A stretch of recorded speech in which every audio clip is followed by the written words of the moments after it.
I was driving west through Texas when the sun dropped too fast and the road seemed to narrow into a strip of black ribbon.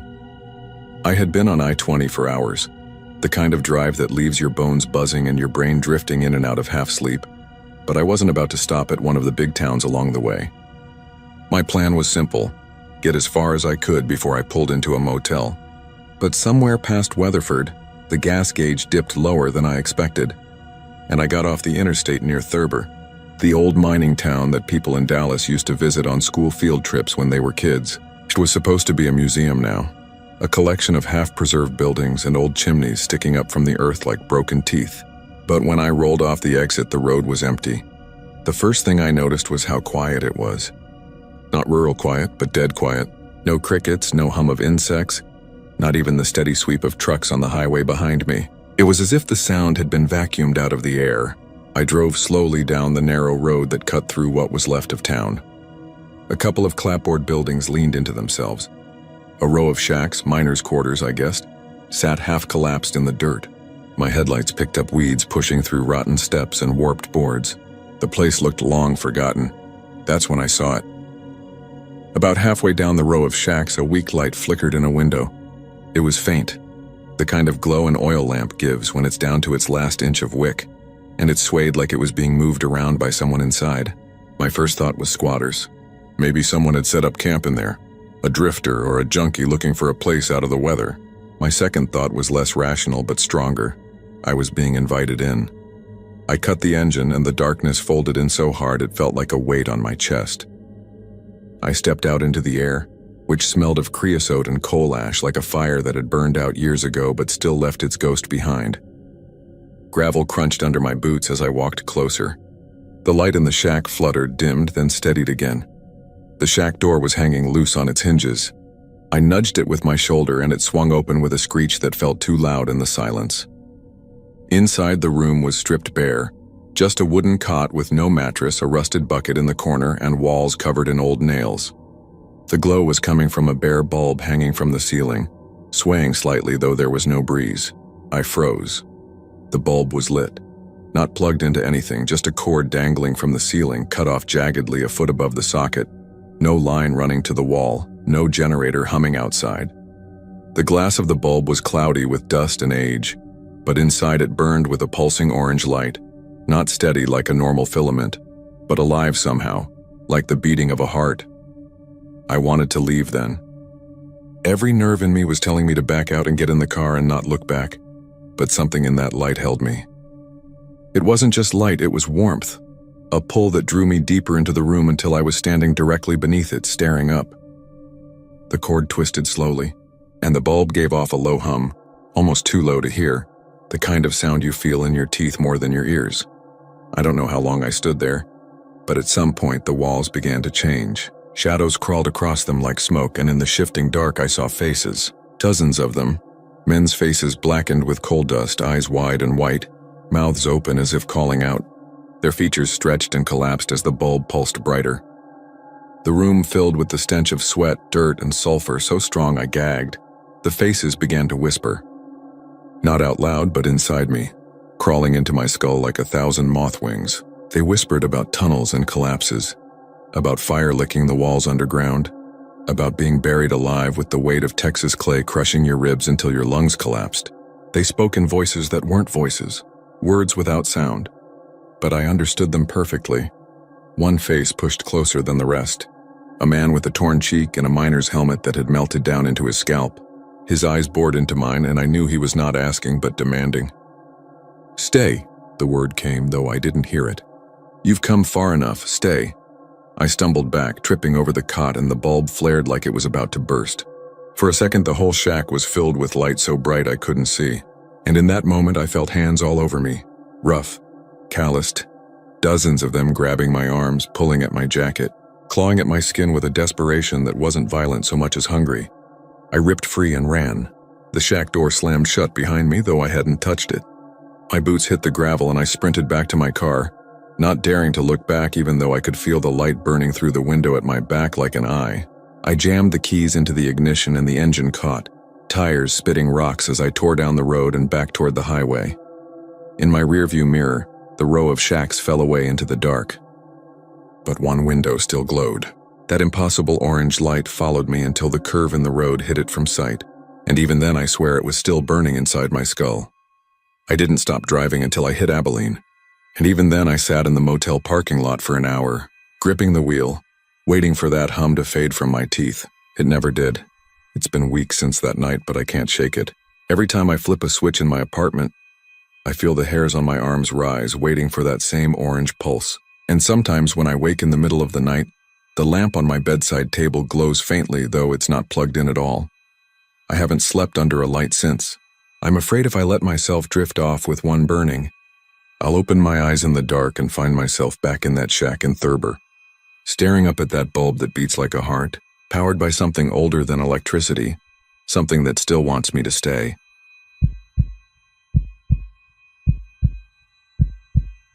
The town of Toya lies out west where the desert swallows whole communities and leaves behind bones of houses and schools that once held laughter. The first time I heard about the church there, I was a boy riding in the back seat of my uncle's old Chevy, staring out the window as we sped down I-20. He pointed at a cluster of ruins off to the side and said that place had been singing every evening since before he was born. My mother told him to shut up because he was scaring me, but I never forgot. Years later, when I was 29 and living in Pecos, I got the urge to see for myself. I don't know if it was boredom or some restless streak that runs in my family, but one cool October evening, I turned my pickup off the highway and followed the signs into Toya. The town was more skeleton than living body. A few houses with rusted tin roofs sagged along the streets. The wind dragged trash across cracked pavement. Out by the railroad tracks, the church leaned like an old drunk, bricks missing, its bell tower long gone. The sun was sliding down toward the desert and shadows had started to stretch long when I parked across from it. I expected silence. Instead, I caught the faintest strain of music, like a choir practicing far away, the notes tugging through the air and brushing my skin like cobwebs. I thought someone had to be inside, but the place was hollow. I stepped up to the doorway, the frame crooked, the wooden door gone. The interior smelled of dust and bird droppings, and the roof had caved halfway in. Still, the sound was clearer now. Hymns sung in a style I hadn't heard since childhood, something my grandmother would hum when she rocked in her chair. My throat dried up. The more I listened, the more I could pick words out. Words about redemption, rivers of blood, fire, and salvation. But beneath them, layered so subtly, I thought at first I was imagining it was my name. Not shouted, not even spoken plain, but sung soft in between the verses, stretched long like a secret prayer. I backed out, stumbled against my truck. The choir grew louder as the sky deepened from gold to purple. It was as though the building, ruined as it was, swelled with voices that had been waiting 50 years for someone new to hear them. I lit a cigarette with shaking hands and tried to convince myself it was a trick of the wind, echoes of cattle lowing across the flats. But the harmony climbed, dozens of voices weaving in a pattern too deliberate to be chance. I swore I recognized the alto of my grandmother who'd been dead a decade, her voice calling me home, drawing me back into the doorway. I tossed the cigarette and stepped inside again, driven by something that felt bigger than curiosity. Dust motes floated in the dim air and the pews were half broken, scattered bones of wood. At the far end where the altar had once stood, the shadows seemed thicker like a curtain of smoke. The singing rose, wrapping around me, and I felt the ground shift as if the boards beneath had grown soft. My name threaded through the hymns again, louder now, pulled long until it was no longer comfort but command. I wanted to leave, yet my feet carried me forward. The closer I got to the altar, the stronger the air pressed against me, heavy and wet, smelling faintly of rot beneath the dust. Then the shadows rippled and I saw them. Figures lined up as though the choir had never stopped singing all these years, their mouths open in sound though their eyes were closed. They were not flesh, not exactly, more like burn marks carved into the air, silhouettes filled with dim fire. Their robes shifted like smoke, and one by one they raised their faces toward me, though their eyes never opened. My name rang again, and this time it was sharp, tearing through me, demanding answer. I shook my head and stumbled back, but they stepped forward, moving without feet, sliding over the cracked floor as though they'd never known the weight of earth. I bolted out of the church, tripped across the weeds, and scrambled into my truck. When I slammed the door, the music cut off in an instant, silence so hard it felt like I'd gone deaf. I fired the engine and tore out of Toya, tires spitting gravel. The highway swallowed me again, but my ears still hummed with that melody, each note laced with my name. I drove all the way to Pecos with the radio blaring to drown it out. But even then, I thought I heard voices threading beneath the country station, harmonizing my name in the same hymn. For weeks afterward, I woke at dusk with the sound in my head. Sometimes I swore I heard it drifting through my window, though I lived miles away. Neighbors said I looked pale, drawn, like I hadn't slept. They were right. One night I called my uncle and asked if he'd ever been inside the church. He paused too long before saying no, and then in a voice so low I barely caught it, he told me that our grandmother had grown up in Toya, that she'd sung in that very choir until the roof caved during service and crushed half the congregation in 1974. I checked old newspapers and found the article. Choir practice on a Thursday night. Collapse killed 13, including 3 of my grandmother's siblings. It's been months now, but every time dusk comes, I hear them. It doesn't matter if I'm in Pecos, Midland, even as far as El Paso on business once. The sound rides the wind. Faint but sure. They want me back there inside the ruin, singing with them. Sometimes I catch myself humming the hymn under my breath, the words rising without me meaning to, the notes old and familiar, older than my memory. I know that if I return, if I stand before that altar again, the voices will welcome me and I'll never leave. I've stopped fighting sleep because I don't dream anymore. I only hear the choir, and each night their harmony grows sweeter, clearer, until I can almost pick out the faces in the dark, waiting for me to take my place among them. One of these evenings I will. I think maybe that's what they've been singing for all along, and when I finally walk into that church at dusk, you'll hear it too. The hymns drifting across the desert, growing louder until you notice your own name carried in the chorus, calling you home to Toya.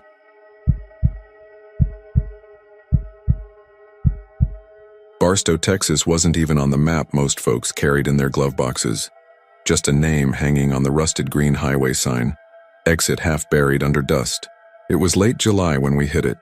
Heat thick enough that the air itself shimmered above the road, and the last strip of daylight burned orange over the flat scrubland. There were 5 of us in the SUV, music playing low, half-empty Sonic cups sweating in the cup holders, and the plan was simple. Cut across this forgotten patch of land on our way to Pecos, save an hour or 2. At least that was the idea. We rolled down what should have been the main street. The place looked like someone had pulled the plug 30 years back and let it rot in silence. Boarded up storefronts leaned against each other like old drunks. Windows blinded with warped plywood. A half-collapsed diner with its neon still faintly visible under the grime. Barstow Cafe, letters broken and dangling. And the gas station sitting right at the bend. A squat box with faded Gulf colors and pumps that hadn't moved in decades. A hand-painted sign on the cracked glass said closed in tall dripping strokes. That detail stuck with me. It didn't look like a neat brush job, more like somebody dipped their fingers in paint and smeared the word on. We drove slow, wheels crunching gravel. Casey laughed nervously and said, "Well, this is a goddamn postcard from hell." No one laughed with him. It wasn't the kind of place you joked about. Even with the AC blasting, I could feel a weight in that silence pressing through the glass. The town wasn't just empty. It felt like it had been emptied on purpose. Like somebody walked through one afternoon and told every living soul to leave now. We missed our turn somewhere past the gas station and ended up on a dirt road running parallel to the railroad tracks. The GPS kept blinking, spinning, then flat out gave up. After 15 minutes of mesquite and nothing else, we swung back, took a left, and figured we'd rejoin the highway. Only when we did, we came out right in front of the boarded-up gas station again. Same weeds growing up through the asphalt, same sagging sign. The SUV went quiet, even the music turned down to static. Rachel said maybe there were 2 identical stations out here, but that didn't make sense. It was the same Coke machine lying on its side, same spray-painted pentagram on the garage door. Not similar, exact. We circled again. This time we took the opposite fork, heading toward the faint lights we thought we saw on the horizon. It took longer, half an hour maybe, winding through stretches of dark brush and oil-field roads, no towns, no houses. The sun dropped and the desert night pressed in thick and black. We were tired, half dozing until the headlights swept across that same goddamn gas station. My chest went cold. It wasn't just impossible. It felt personal, like the town had noticed us and decided we belonged right there, circling it like a drain. Panic didn't hit all at once. It crept up, little things first. Our phones couldn't get a signal. even though the tower had been solid back on the highway. The clock on the dash froze at 9:17 no matter how long we drove. Casey swore he saw someone moving behind the station window, just a flicker of pale in the glass, but when we stopped and checked, there was nothing inside but a rack of mildewed oil cans.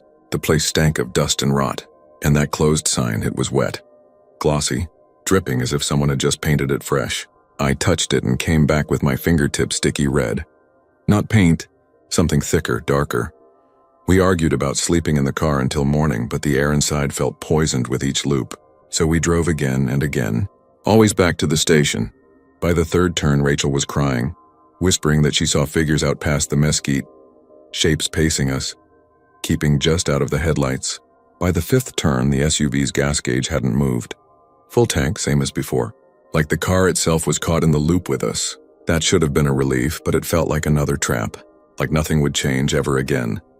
The roads started changing on us. The signs twisted, arrows bent toward Barstow no matter what direction we took. Houses appeared where there hadn't been any. Dark shells with curtains fluttering though no wind blew. At one point we passed a church that hadn't been there earlier. Its bell tolled once as we passed, deep and hollow, though the steeple roof was caved in. Casey begged us to stop, but none of us touched the brakes. If you stopped, you stayed. That was the rule we hadn't spoken, but all felt. By the eighth loop, the station lights were on. Just the canopy over the pumps, buzzing fluorescent tubes that spat light over the cracked pavement. No power in the whole town, yet that station glowed like it had been waiting all night for us. Inside, a shadow moved, tall and stiff, like a man in coveralls walking the aisles. It turned toward us as we slowed, and I swear its head bent too far, stretching at the neck, face white as bone in the glare. We didn't wait to see more. Casey floored it, and we shot back down the road, gravel spitting behind us, but the harder he pressed the pedal, the more the horizon folded back toward that single glowing station. The last time, none of us spoke. We just sat there sweating in the AC chill, watching the same boarded doors and sagging pumps roll into view. Rachel's eyes were blank. Casey's knuckles bled from how hard he gripped the wheel. I tried not to look at the clock, still frozen at 9:17, but I couldn't help it. The numbers seemed to pulse, faintly alive. Somewhere in the desert something laughed, low, drawn out, like a coyote mimicking a man. I don't remember what we chose, or if we chose at all. I just know that at some point, the car stopped in front of that station. The lights were all burning bright now, every window glowing with a sick yellow. And the door was open, swinging slow, waiting for us to come inside.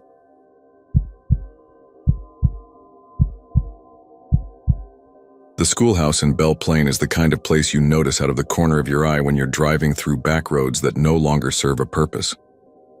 The highway bypasses it by miles now, but if you follow the cracked FM road and slow down when the mesquite trees lean across the pavement, you'll find it. A squat, two-story brick building with its windows long gone, its roof bowed, and the prairie wind humming through its bones like a dying organ. People don't stop anymore, not since the 70s, when the last holdouts of the town finally packed their bags and left behind only ghosts. But sometimes curiosity or stupidity makes a driver pull over. That's what I did the first time, and I've spent every night since wondering if I made the worst mistake of my life. Belle Plaine isn't a ghost town in the tour guide sense. There's no gift shop selling postcards, no plaques telling you who shot who in what year. It's just a stretch of emptiness in Callahan County.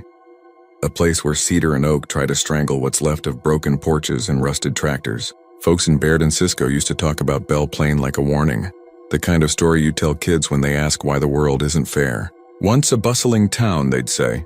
Then the railroad skipped it, the money dried up, and everything else followed. But the schoolhouse remained.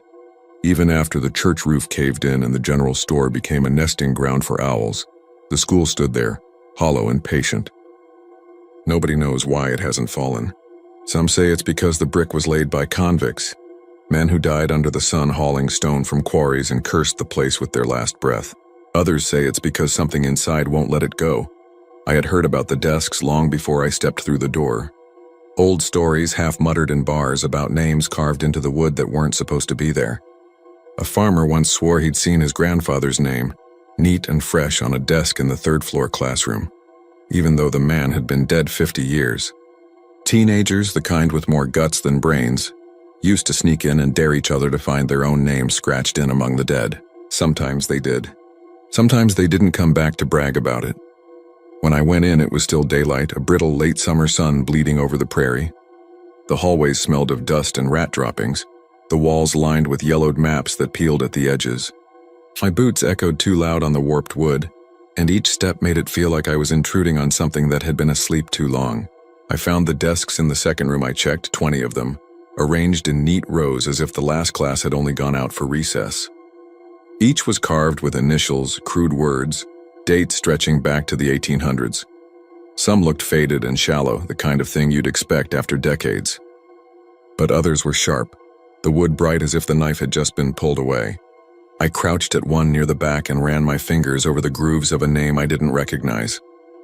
The shavings still clung to the edge like curls of hair. That's when I realized the smell in the air wasn't just dust. It was iron, fresh blood. The sun dropped quick. By the time I noticed how dark it was getting, the prairie outside was already fading into shadow. The thought of leaving crossed my mind, but something held me there.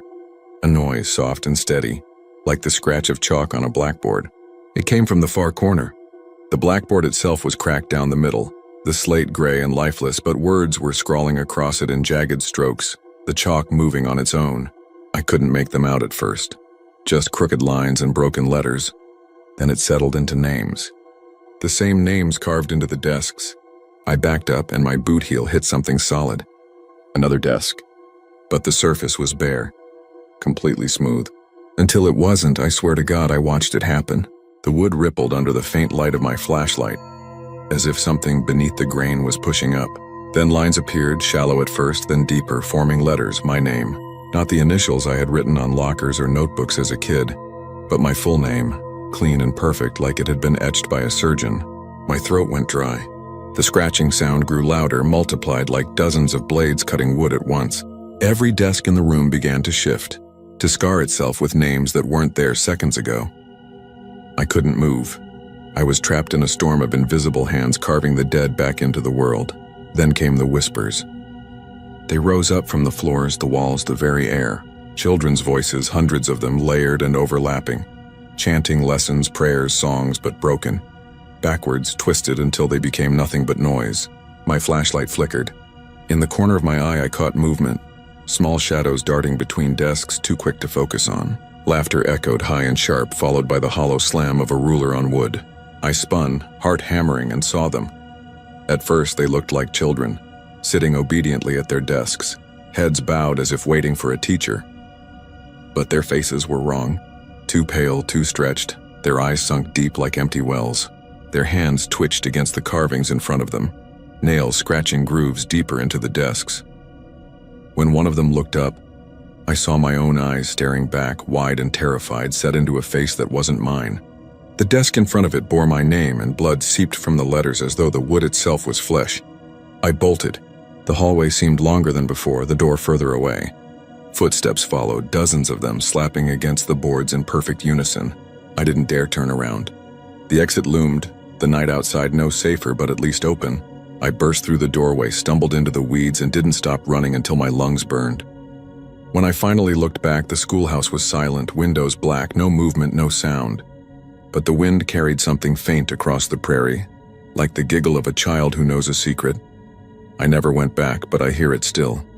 Sometimes in the middle of the night, I'll wake to the sound of scratching, like a knife carving wood. I've checked every piece of furniture I own, every table, every chair, and I find them. New lines, new names. Some belong to people I know, some to people long gone, but one name appears more often than the rest. Mine. Each time deeper, cleaner, fresher. As if the children of Belle Plaine are still calling attendance and they won't stop until I've taken my seat.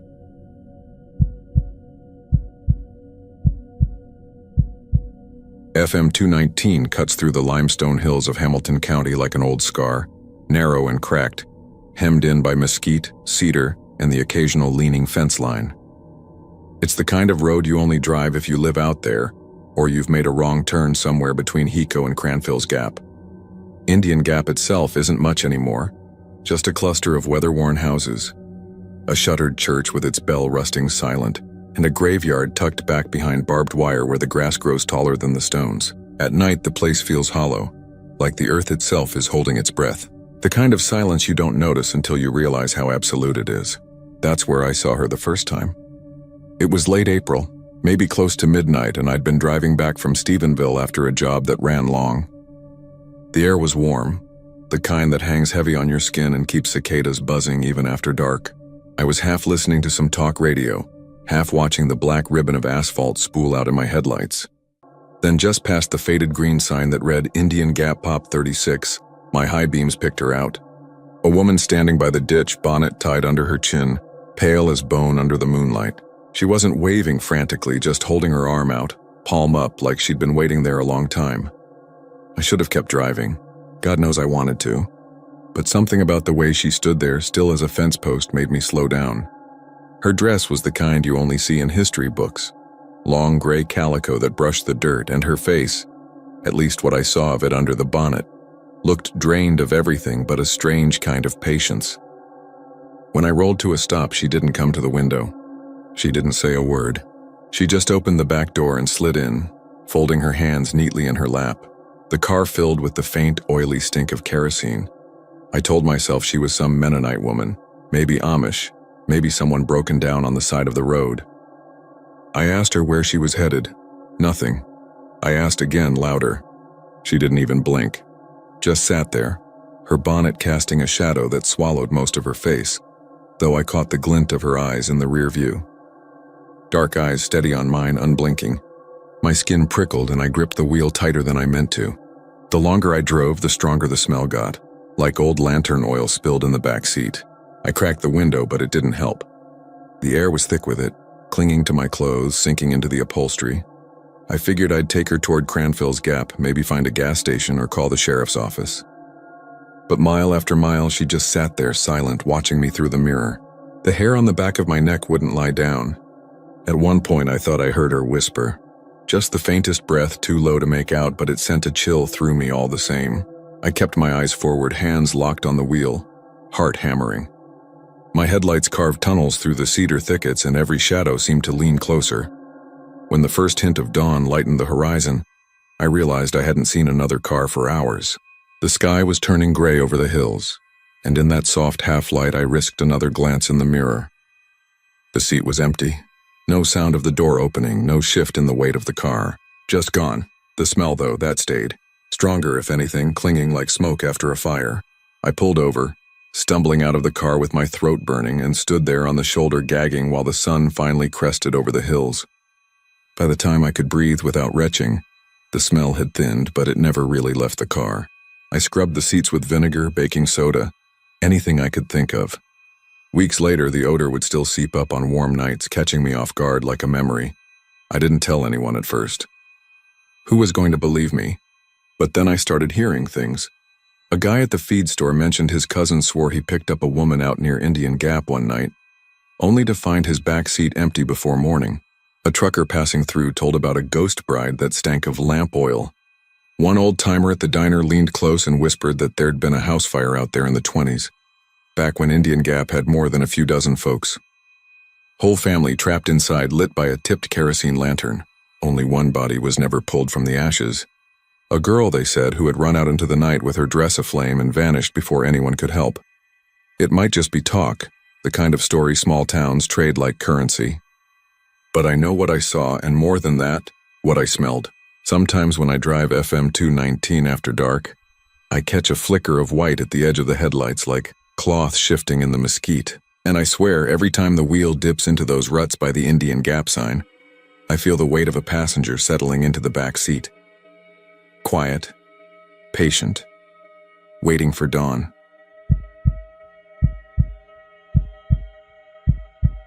Sanderson isn't a place most people know, and those who do only pass through quick, headed toward Fort Stockton or maybe Alpine.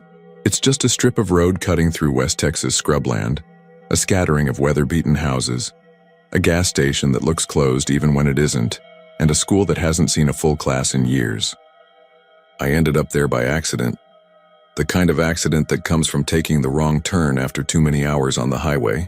I figured I'd stop for a drink, stretch my legs, maybe grab a sandwich before pushing on, but Sanderson didn't let me leave the way I expected. There's something wrong with that town, something I didn't notice until too late, and once you notice it, you can't unsee it. The sun was going down when I pulled into Sanderson. The light stretched long and low, making every object's shadow drag across the dirt. I parked by the gas station, and that's when I first felt it. At first, it was just a strange impression that something didn't line up right. I caught my own shadow in the reflection of the glass door and realized my arm was at my side. But the shadows hung there, still raised a second after I'd already let it drop. I froze and stared, telling myself it was just the glare off the dusty glass, maybe the trick of a tired mind. I shook it off and went inside.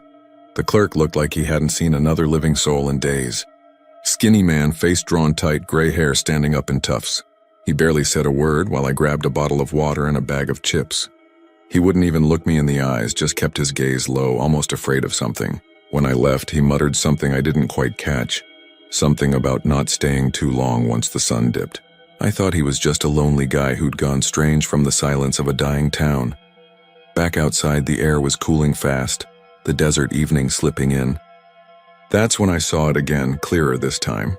A woman walked past on the far side of the street carrying a paper sack. Her shadow didn't move with her. It lingered behind, looking back toward me, head tilted like it was aware of me in a way she wasn't. Then just as suddenly it jerked forward and snapped into place under her again. My breath caught in my chest and I told myself I was imagining things. Shadows don't act on their own. They can't. I got back into my car and started the engine. I should have just driven away. But the road east was blocked by a detour sign, orange cones lined up across the asphalt, and a battered county truck sitting sideways. No workers, no noise, no sign of anyone around. I turned west instead, back the way I came, but after 10 minutes of driving, the road opened up again into Sanderson. The gas station, the school, the same boarded-up diner, all waiting for me. My hands started to sweat on the wheel. I turned south down a farm road lined with mesquite, and drove until my fuel gauge dropped below a quarter. When I saw the rusted water tower ahead, it had Sanderson painted across it in big block letters, and I knew I was right back where I'd started. That's when the fear set in deep. I parked on the side of the road, engine idling, and stepped out. The streets were quiet, too quiet, but I could feel something watching. The shadows stretched across the streetlights, but none of them looked right. They lagged when people moved, jerked too fast when they caught up, and worse, some didn't catch up at all. I saw a man in overalls walk by with a bucket in hand, but his shadow just stood in place staring at me, its head cocked at a strange angle. When the man turned the corner, the shadow finally detached from the ground and slithered after him, stretched unnaturally long, like black water spilling along the pavement. I got back in the car and locked the doors. My heart was thudding in my chest, and all I wanted was to leave. But no matter which road I took, the town bent back on itself. At some point, I must have passed that same boarded-up diner 4, maybe 5 times. Each time, the shadows seemed more aware, like they knew I could see them. They lingered longer, staring back at me. I'd move my hand and my own shadow would hesitate, still raised, its head turning toward me in defiance of my body's motion. By the 5th time, I didn't want to look at the ground anymore. I couldn't bear to see what it was doing. The only place that looked open besides the gas station was a little motel, the kind where every door faces the parking lot. Neon sign flickering red, vacancy. I didn't want to stay, but the gas gauge was nearly empty, and I couldn't face another loop of dead-end roads. I pulled in and checked in with the woman at the desk. She smiled too wide, skin stretched thin across her cheeks, and slid the key across without asking my name. Her shadow didn't smile. It stood behind her, arms crossed, staring straight at me. The room smelled of mildew and stale cigarettes. I shut the curtains tight, left the light on, and sat on the bed with my shoes still on. I kept telling myself I'd only rest a bit, wait until morning, then try the road again. But sleep didn't come easy. Every time I closed my eyes, I could feel movement. Not in the room, but on the walls, along the floor. My shadow shifted even when I lay perfectly still. Once, when I dared to glance, I saw it standing by the bathroom door, watching me with its head cocked, one arm slowly lifting even though mine was pinned at my side. I don't know when I finally drifted off, but I woke to a scraping sound, like something dragging across the floor. The light was still on, buzzing faintly. My shadow wasn't lying on the bed anymore. It stood at the far wall, arms stretched wide, fingers splayed like claws. My chest locked up and I couldn't move.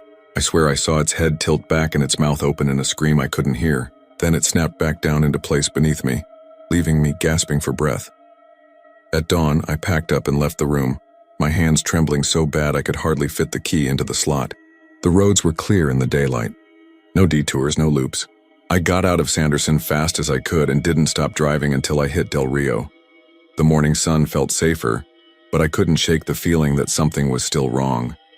At a gas station, I reached for the pump and my heart nearly gave out. My shadow was a beat too slow again, a half-second lag before it caught up, and when it did, its head turned ever so slightly toward me, as if it was still watching. That was 2 weeks ago. I haven't slept more than a few hours since. The longer I go, the worse it gets. My shadow lingers more often, standing behind me when I look in the mirror, raising its arm when mine stays still, staring when I turn away. I think it learned something from Sanderson, something it isn't supposed to know, and now I can't get rid of it.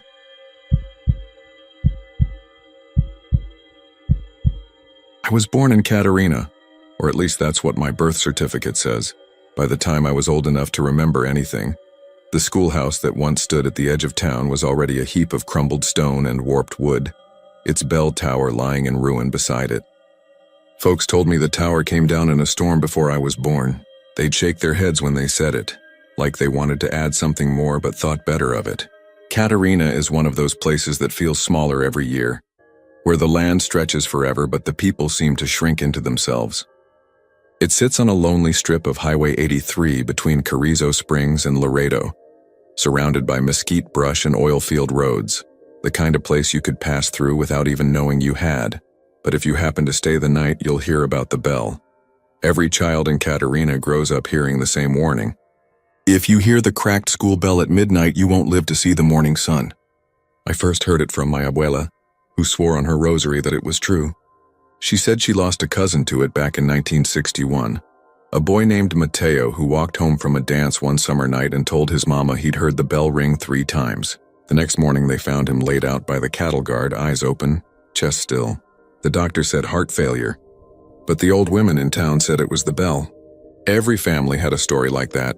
Someone who had been healthy and laughing one day and gone the next after claiming to hear the midnight toll. Some called it superstition, but most didn't laugh about it. You didn't joke about the bell in Katerina. I never thought much of it growing up, though I pretended to believe when the older kids tried to scare us. At football games in Carrizo, we'd whisper about it on the bus ride home, watching the scrubland flash past the windows. Sometimes, if we were out late, one of the boys would cup his hands and ring an imaginary bell just to see who'd flinch. But as I got older, I noticed a strange thing. Every year or two, someone in town died suddenly in their sleep. No explanation. And the whisper always followed. He heard the bell. She heard the bell. It didn't matter if it was a ranch hand, a school teacher, or the gas station clerk. The story always fit. I left Katerina after high school, went to San Antonio for college, and swore I'd never come back. But the thing about small towns is they cling to you.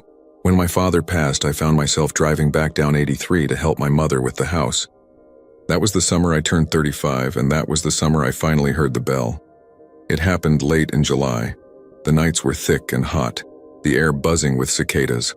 I'd been helping my mom clear out boxes in the shed, and I stayed up late with a beer on the porch trying to catch a breeze. The town was quiet, the highway mostly empty save for the occasional growl of a semi-rolling south. I remember checking my watch. It was close to midnight when I stood to go inside, and then I heard it. A single hollow clang echoing through the night air. My chest went tight.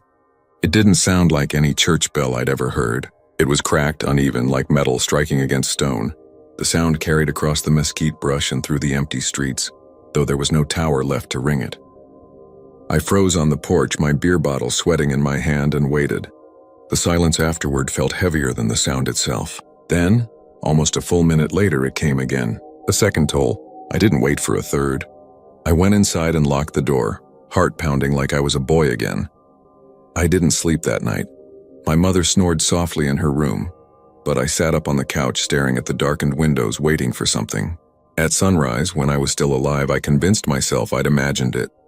Heat exhaustion maybe, an oil field truck backfiring, or some machinery out past the brush. I tried to believe that, but a part of me kept circling back to my abuela's voice, her words about Mateo. I told myself I wouldn't say a thing. But the next morning, while I stood in line at the gas station, I overheard old Mr. Salinas whispering to the clerk.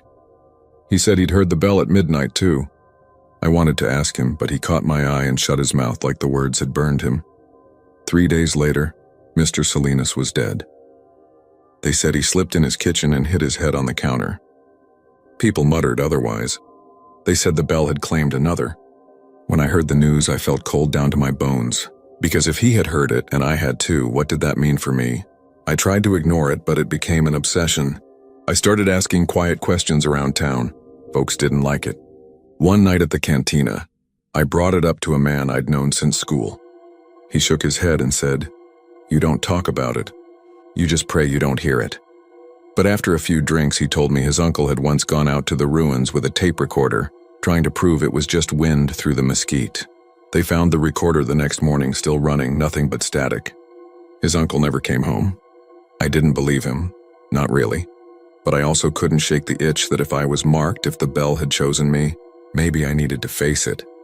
That's how I found myself out at the schoolhouse one night just before midnight. Flashlight in one hand and a recorder in the other. The ruins looked smaller than I remembered, just a pile of stone swallowed by brush. The air smelled of dust and creosote. Crickets rasped in the dark. I set the recorder down on what was left of the foundation and waited. Midnight came, and with it the bell. It was louder up close, the metal rasping through my chest, impossibly clear. My flashlight flickered, then went dead. I swore under my breath and smacked it, but the light stayed out. The bell rang again, closer this time, though there was no bell to see. My ears rang and my skin crawled like ants were running over me. Then I heard something else under the toll. A low murmur like voices layered together. They rose and fell with the sound, dozens of them, maybe hundreds. I couldn't make out words, just a chorus of whispers bleeding into the night. My knees locked. My mouth went dry. And then, as sudden as it started, the sound stopped. The night went silent, too silent. Even the crickets had gone quiet. I grabbed the recorder and stumbled back to my truck, hands shaking so hard I nearly dropped the keys. Back home, I played the tape. At first, there was only static. Then the bell rang clear as day. My stomach flipped. The whispers followed, but this time they were sharper, as though the recorder had caught what my ears couldn't. I leaned in, replayed it again and again, and then I heard it. A name, my name, soft, drawn out, buried in the static but unmistakable. My own name, spoken by 100 ghostly voices at once. I dropped the recorder on the floor and stepped back, heart hammering. I didn't sleep at all that night or the one after. It's been 4 nights now since I heard the bell again, and I don't know how much time I have left. I feel it when I wake, a pressure in my chest, a coldness in the house even when the air outside is still hot. My mother says I look pale, asks if I've been eating. I tell her I'm fine, but I'm not. Every night I hear things in the brush outside. The rattle of chain, the scrape of stone. And last night I swore I saw a shape standing in the yard. Tall, black with something hanging from its hand like a rope or a chain. When I blinked, it was gone, but the air smelled like old iron. I'm writing this now because I don't think I'll see another sunrise.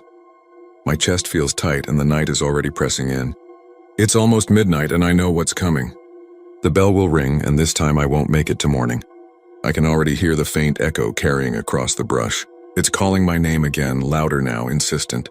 If anyone finds this, don't come looking for me. Don't try to prove anything. Leave Katerina before the night falls. Because the bell is real, and once you hear it, it never lets you go.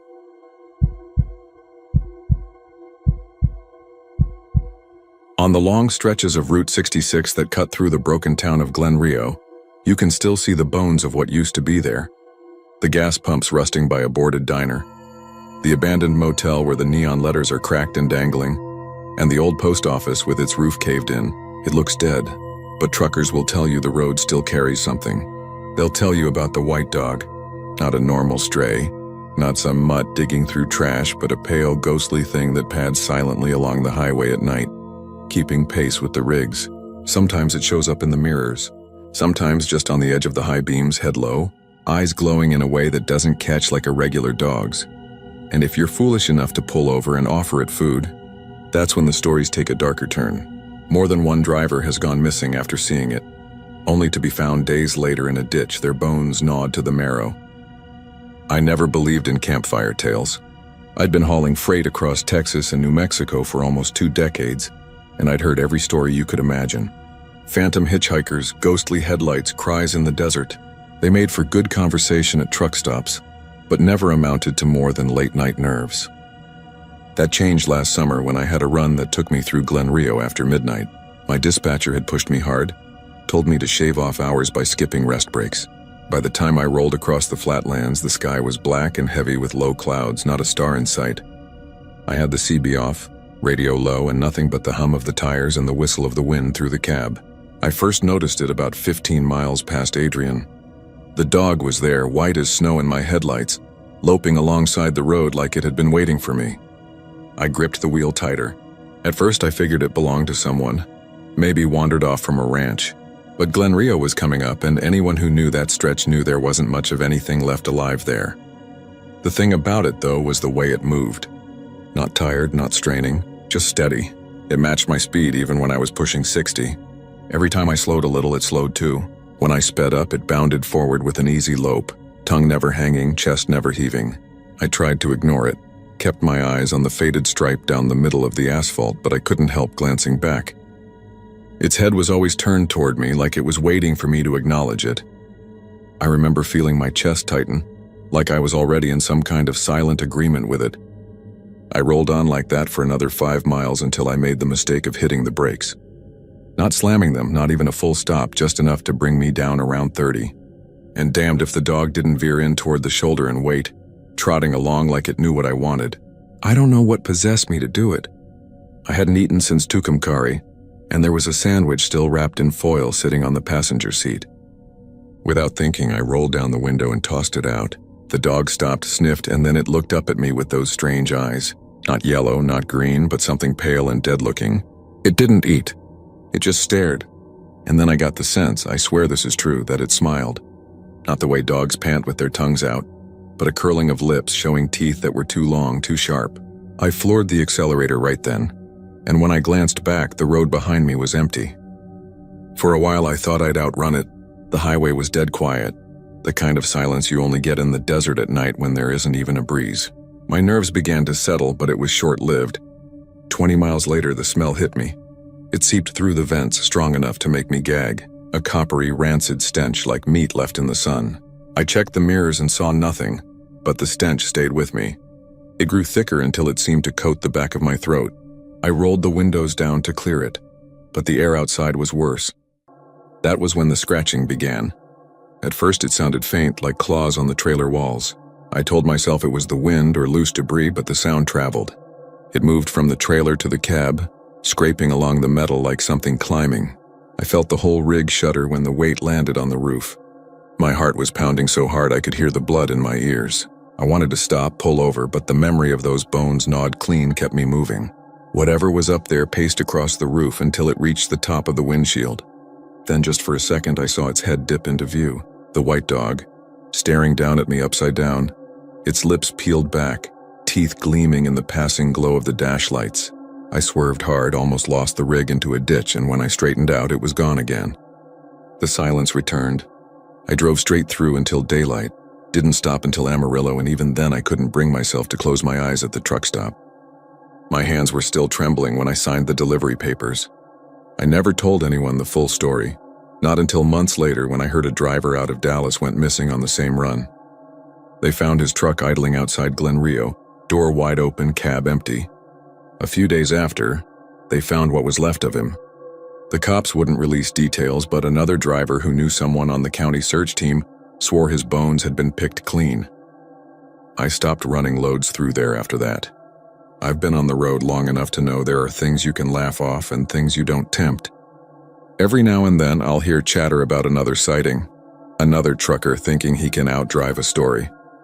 But Route 66 keeps its secrets and Glen Rio keeps its dog. If you see it pacing your headlights, don't stop, don't feed it. Just keep rolling and hope to God it doesn't decide to climb aboard, because once it looks you in the eye, it's already chosen you, and there's no outrunning the white dog of Glen Rio.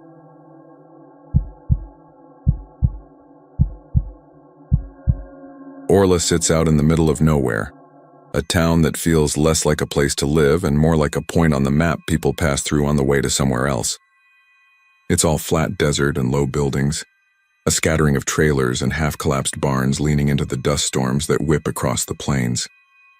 Highway 285 cuts right through it, Trucks grumbling past day and night, but if you stop, really stop, you notice the silence behind all that engine noise. The silence feels older than the town itself, older than the road. That's the silence where the old boarding house sits. It hasn't run as a business since the 60s, when the oil dried up and the men who had once filled its rooms packed up and left.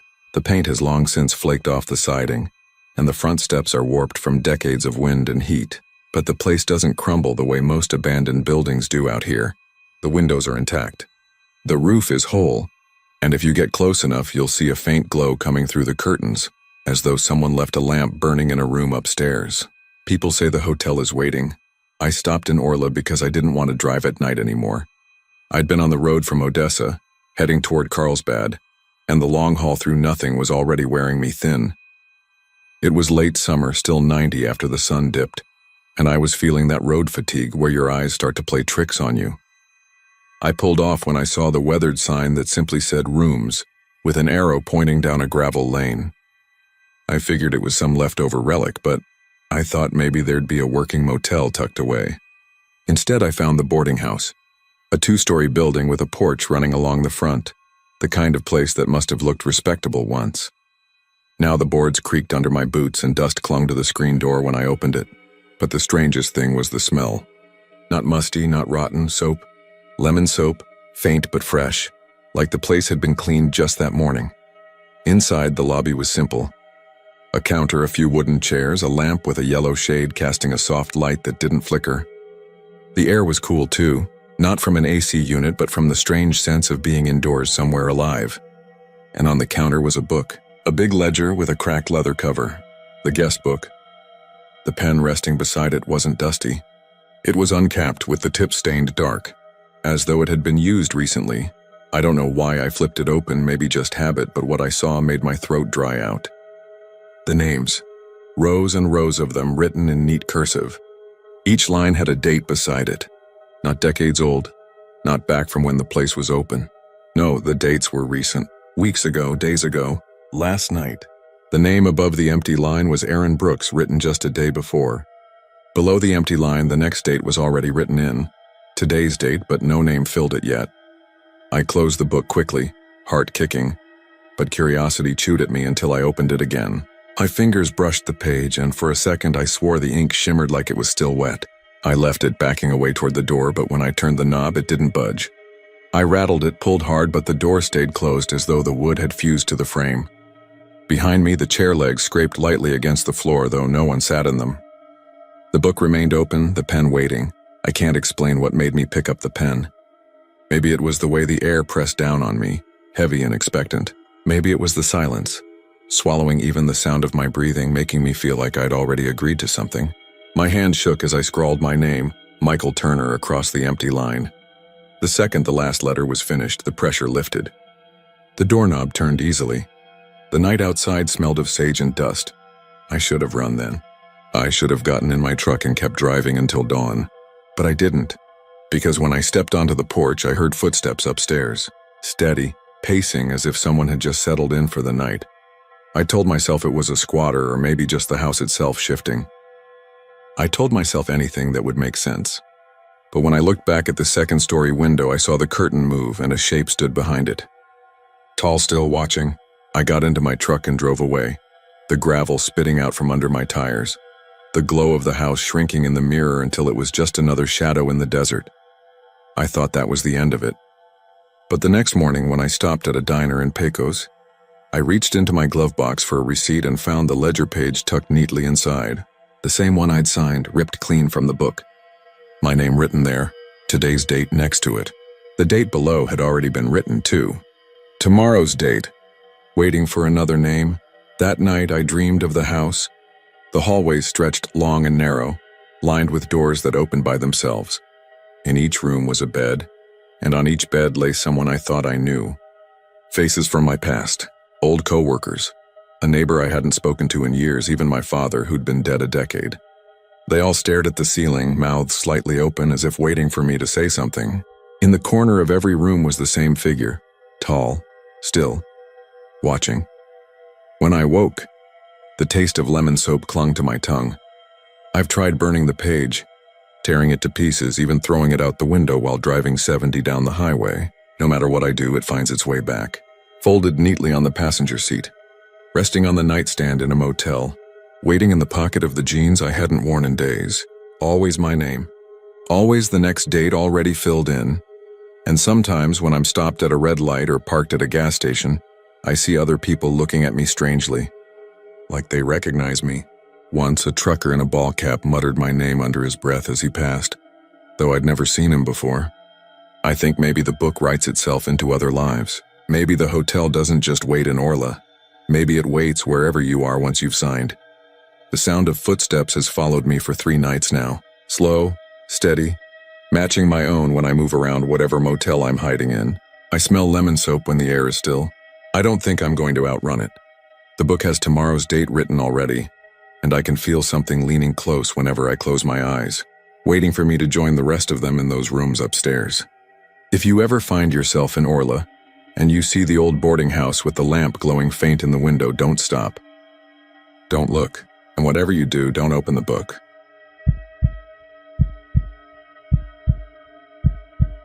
The wells in Claremont have been dry for as long as anyone remembers. Just round mouths of stone and dust scattered across the flatland like old scars. The cattle don't go near them, and neither do most of the people, but I didn't grow up with that same sort of caution. I moved there after my father passed, inheriting his small patch of land just outside of town. The place was dying. Buildings shuttered, the diner barely opened 2 days a week, and you could stand on Main Street at noon without seeing another soul. But the wells were everywhere, and even when you weren't looking directly at one, you felt them on the edges of your vision. Wide circles of blackness set into the pale earth, waiting. It was late August when I first heard them. The heat hadn't broken all summer, the air stiff and dry like baked clay, the horizon swimming in mirages. My truck had given out halfway back from Stamford, and I decided to cut across a field that led me near one of the older wells. I hadn't meant to stop, but something about the stillness around it pulled me closer. The cicadas went quiet as I leaned over the rim. Dust and a few weeds clung to the inside stones, and far down below it was nothing but darkness, thick and solid, as if the hole never ended. I picked up a pebble and dropped it. The sound didn't come the way I expected. No clack, no dull thud. Instead, it was like a sigh.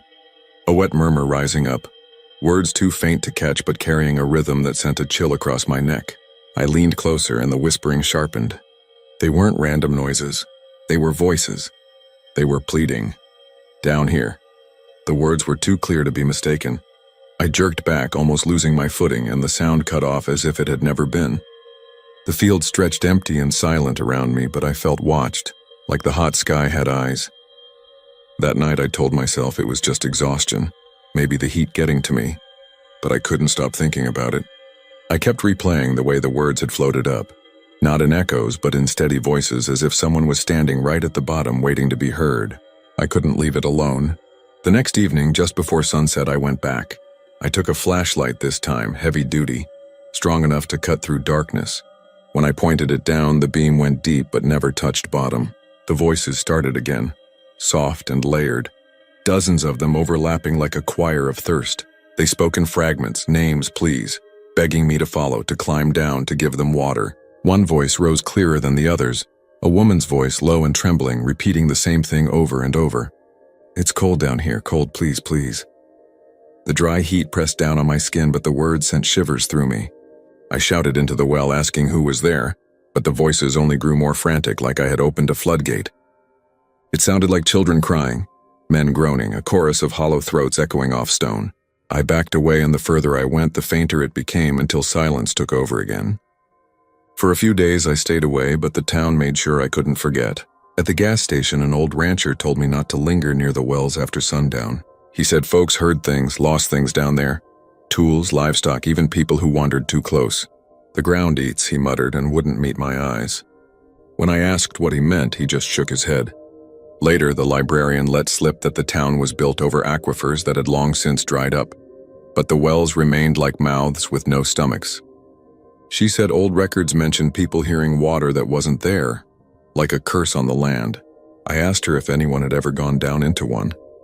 She grew pale and whispered that they never came back. I should have left it alone, but obsession has a way of sinking teeth in. Every night the voices returned, not just at the wells but in my house. When the wind pushed against the siding, I could hear them threading through the cracks, begging me, calling me by name. I hadn't told anyone what I heard, but somehow they knew me. I started drinking heavier, sitting up at night with the lights on, waiting for the sound.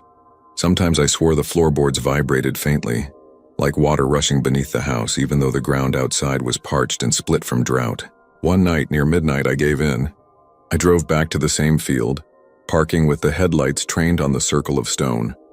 The air was hotter than it should have been, heavy and thick with the smell of dust. I tied a rope around a fence post and looped it around my waist, telling myself I'd only go a few feet down, just enough to shine the light deeper. The moment I swung over the lip, the voices surged, loud enough to drown my own thoughts. They were desperate, greedy, pulling at my ears. My light swept across damp stone, slick with something that glistened wetly, though there was no water to explain it. A sudden gust rushed up the shaft, cold and foul, carrying the stink of rot. My rope jerked hard like something had tugged it, and I nearly let go. The flashlight beam caught a glimpse of shapes below, pale and shifting like arms reaching out of the stone itself. The voices rose in a single howl, not pleading anymore but commanding. "Down here!" I scrambled back up, clawing at the stones, hauling myself over the rim. I collapsed on the ground, gasping, my rope frayed as though eaten. I cut it free and left it behind. As I drove home, I didn't look in the rearview mirror because I could feel something sitting in the truck bed, heavy and patient. Since then, the wells have not been quiet. I hear them every night, louder now, no matter how far from them I stay. Sometimes I wake to find damp footprints across my floorboards, leading from the front door to my bed. The air smells of mildew, of drowned earth. I board the windows and leave the lights on, but it doesn't stop the whispers. They're in the walls, the pipes, the drains. They tell me I belong to them, that the land is hollow and waiting. I don't know how much longer I can resist. I dream of falling endlessly, of voices wrapping around me like water, of never needing to breathe again. And sometimes when I wake, my throat is raw, my fingernails packed with stone dust, and I find pebbles scattered across my sheets.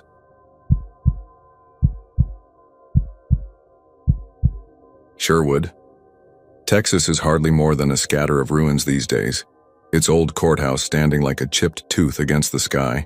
Folks driving Highway 277 barely notice it tucked off to the east, the way grass and mesquite have grown up around the crumbling stone walls. But if you ask anyone who still calls that land home, they'll tell you there's something about the oak tree that still grows beside those ruins, something that doesn't belong in the heat of a West Texas summer. I didn't believe it at first. I grew up hearing about the hanging tree of Sherwood from my uncle, who swore he woke up under its branches one night with rope burns around his neck. I laughed it off like any kid would, chalked it up to whiskey or his wild imagination. But I wasn't laughing the night I stayed out there myself. It was a dare, the kind small-town men give each other when beer's running low and the night feels long. My buddy Jack drove us out there in his rattling Chevy, the two of us swerving through tumbleweed shadows until the courthouse appeared in the moonlight. The stone was gray and broken, but it still carried weight, like the ghosts of trials long gone still clung to it. The oak beside it was darker than the ruins, its leaves unmoving even though the summer wind whistled around us. When I stepped close, the air dropped 10 degrees. I felt it in my arms first, the hairs standing straight up, and I caught the smell of smoke and sweat, the kind of stink that comes from bodies crammed too close together. Jack lit a cigarette, but he kept glancing at the tree like it might grab him if he turned his back. We sat on the dry grass, trying to act tougher than we felt. Jack told the old story, how Sherwood had been the county seat back in the late 1800s, a place where ranchers and drifters were hauled before a rough bench of law. He said some of those trials ended quick, too quick, with a length of rope slung over the oak limb before the ink on the judge's order dried. "They say the guilty still swing," Jack muttered, his eyes narrow against the dark. "And the innocent too." I called it campfire nonsense, but my voice cracked when I said it. Something about the stillness under that tree made me feel watched, like the shadows held more than brush and stone. It must have been near midnight when I felt my head start to nod. I hadn't meant to drift off, but the weight of the air pulled me down like molasses. I dreamed of the courthouse, but it wasn't a ruin in my dream. The walls stood whole and proud, lamplight glowing in the windows. Inside, the benches creaked with bodies. Men in dust-stained hats, women clutching their shawls, children peeking through their fingers. They were all staring at me, I tried to move, but the floorboards pressed against my boots as if they'd nailed me there. The judge banged his gavel. A tall man with eyes black as coal, and he shouted words I couldn't make out. Then came the verdict, sharp as a rifle crack. The crowd roared approval, but I couldn't hear them long because the bailiff's hand was on my shoulder, dragging me toward the door. I fought him, but in that dream my arms were weak, my throat dry. I could see the tree waiting outside, its branches heavy with rope swaying against the sky. I thought maybe it was the wind, but when I looked closer I saw shapes at the end of each rope. Men, their faces swollen and tongues thick, feet twitching though they should have been long dead. They turned toward me as one, their eyes open and full of hatred, and I knew I was meant to join them. The noose was rough around my neck before I could cry out, hemp scratching into skin. My lungs begged for air, but all I heard was the creak of rope and the hiss of the crowd.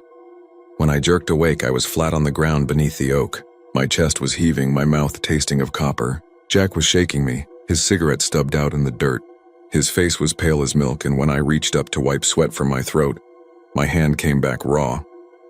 The skin was lined with red welts, perfect rings that burned like fire. Jack showed me his wrists, same marks, as if iron shackles had clamped down while he slept. Neither of us said a word, but we didn't need to. We both felt the weight of eyes still on us, pressing from the branches above. We ran for the truck, gravel biting under our boots, and the Chevy barely turned over before Jack slammed it into gear. I didn't look back, but I swear I heard something swinging behind us, a slow creak that matched the pounding of my pulse. Jack wouldn't talk for days after, and when he did, he swore he'd never set foot in Sherwood again. I tried to laugh it off, tried to tell myself it was just a dream, just the power of suggestion from too many beers and ghost stories. But each morning I found the marks still there, fading slow like the rope wanted to remind me.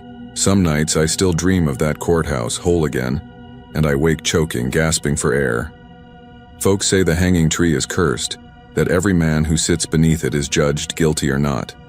They say the tree remembers and it doesn't forgive. I used to think old Sherwood was just another dead Texas town, a place where history dried up and blew away with the dust. But history doesn't die here. It clings, it festers, and it waits. And if you're fool enough to rest beneath that oak, you won't just hear the past. You'll wear it around your throat.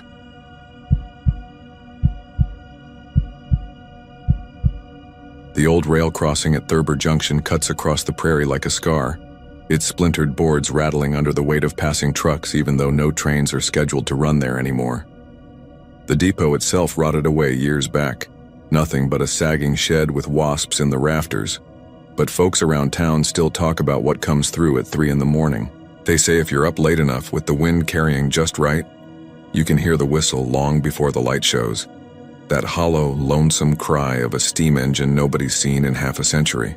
Some dismiss it as prairie wind and old stories, but others whisper about the unlucky ones who stopped and waved, the ones who never made it home again. I was never one to believe much in folklore, but I spent most of my youth working oil crews around Erath County, and nights got long on the rigs. Men told stories to pass the time, and Thurber Junction always came up sooner or later. Everyone seemed to know someone's cousin or brother who had gone missing out near the crossing. At first it sounded like drunk wanderings or a way of explaining someone running off, but there was a particular consistency in the details that gnawed at me. Always 3 in the morning. Always the headlight cutting the dark. Always the invitation to board. One August night after a week-long shift, I was driving back from Palo Pinto to Stephenville. The air was thick with that late summer humidity. Moon drowned in haze, and I felt the pull of exhaustion dragging at my eyelids. My route took me close to Thurber Junction, and though I'd never planned it, I slowed as I approached. The clock on the dash flickered between 2:59 and 3 just as I reached the crossing. That was when I felt the vibration. At first it was subtle, like the low growl of a distant truck, but it deepened into something heavier, rhythmic, like wheels striking track joints. My headlights washed over the rails, and I saw nothing but weeds curling between rusted metal. Still, the vibration grew until my steering wheel trembled in my hands. Then I heard it, a whistle, shrill and mournful, drifting over the prairie like a scream. My stomach turned cold. The air itself seemed to thicken, pressing against my chest. A faint light bloomed down the track, no brighter than a lantern at first, but swelling rapidly until it washed over the night like dawn come too fast. I should have hit the gas, driven through, and never looked back. But something rooted me there. I rolled down my window and leaned out, blinking against the glare. The light was fixed dead ahead, a single glaring eye, and behind it the vague outline of a black engine, smoke curling where no fire should have been. It came on fast but without sound of brakes or the rush of steel. The air felt wrong, too still, as though everything around me, trees, grass, even the cicadas, had been swallowed by silence. Then, as if cutting through that silence, came the grinding chuff of pistons, the screech of metal wheels on iron. I swear the engine was solid and impossible all at once, its frame shifting between real weight and shadow. It slowed as it neared the junction, headlight burning through my windshield until I had to shield my face. The engine hissed to a stop right in front of me, though the rails under it were broken and weed-choked. The cars stretched back farther than my eyes could follow, a chain of black silhouettes blotting out the prairie horizon. A door clanged open on the nearest car and a figure stepped down. He was dressed like a conductor from an old photograph, uniform pressed neat, hat tilted just so. But his face, when the headlight caught it, looked pale and sunken, his eyes too deep in their sockets, gleaming faintly as if lit from within. He lifted a gloved hand and tipped his cap in my direction, then extended that hand in invitation. My breath caught in my throat. I knew, with the sort of bone-deep certainty that doesn't come from logic, that if I moved toward him I'd never come back. Still, there was a pull, subtle and strong, as if the very air urged me to obey. Behind him, in the dim glow spilling from the open door, I glimpsed shapes of people. Dozens, maybe more, their faces pale as wax, their eyes glassy and fixed straight ahead. None moved except for the slight rocking, as though the train were already in motion somewhere else entirely. The conductor gestured again. My hand twitched on the wheel. For one brief, terrifying moment, I considered opening the door and stepping out. I wanted to know where it went, what was beyond that darkness. Then the whistle blew again, deafening, ripping through the still air like a blade. My ears rang and I snapped from the trance. I slammed my foot on the gas, tires screeching as I tore across the tracks. In the rear view, the headlight flared brighter, swallowing everything, then blinked out as though it had never been there. I drove the rest of the way home, shaking, the smell of coal smoke clinging to my clothes, though no fire had burned. When I pulled into my driveway, I noticed red welts around my wrist, the exact shape of a handprint, though I had never left the cab of my truck. Sleep didn't come easy that night. When it finally did, I dreamed of rocking back and forth, of endless black cars stretching into nothing. The steady rhythm of wheels on rails carried me along, and in the dream, I was sitting stiff among the pale-eyed passengers, staring straight ahead. I tried telling myself it was exhaustion, a trick of the mind. But in the following weeks, strange things kept happening.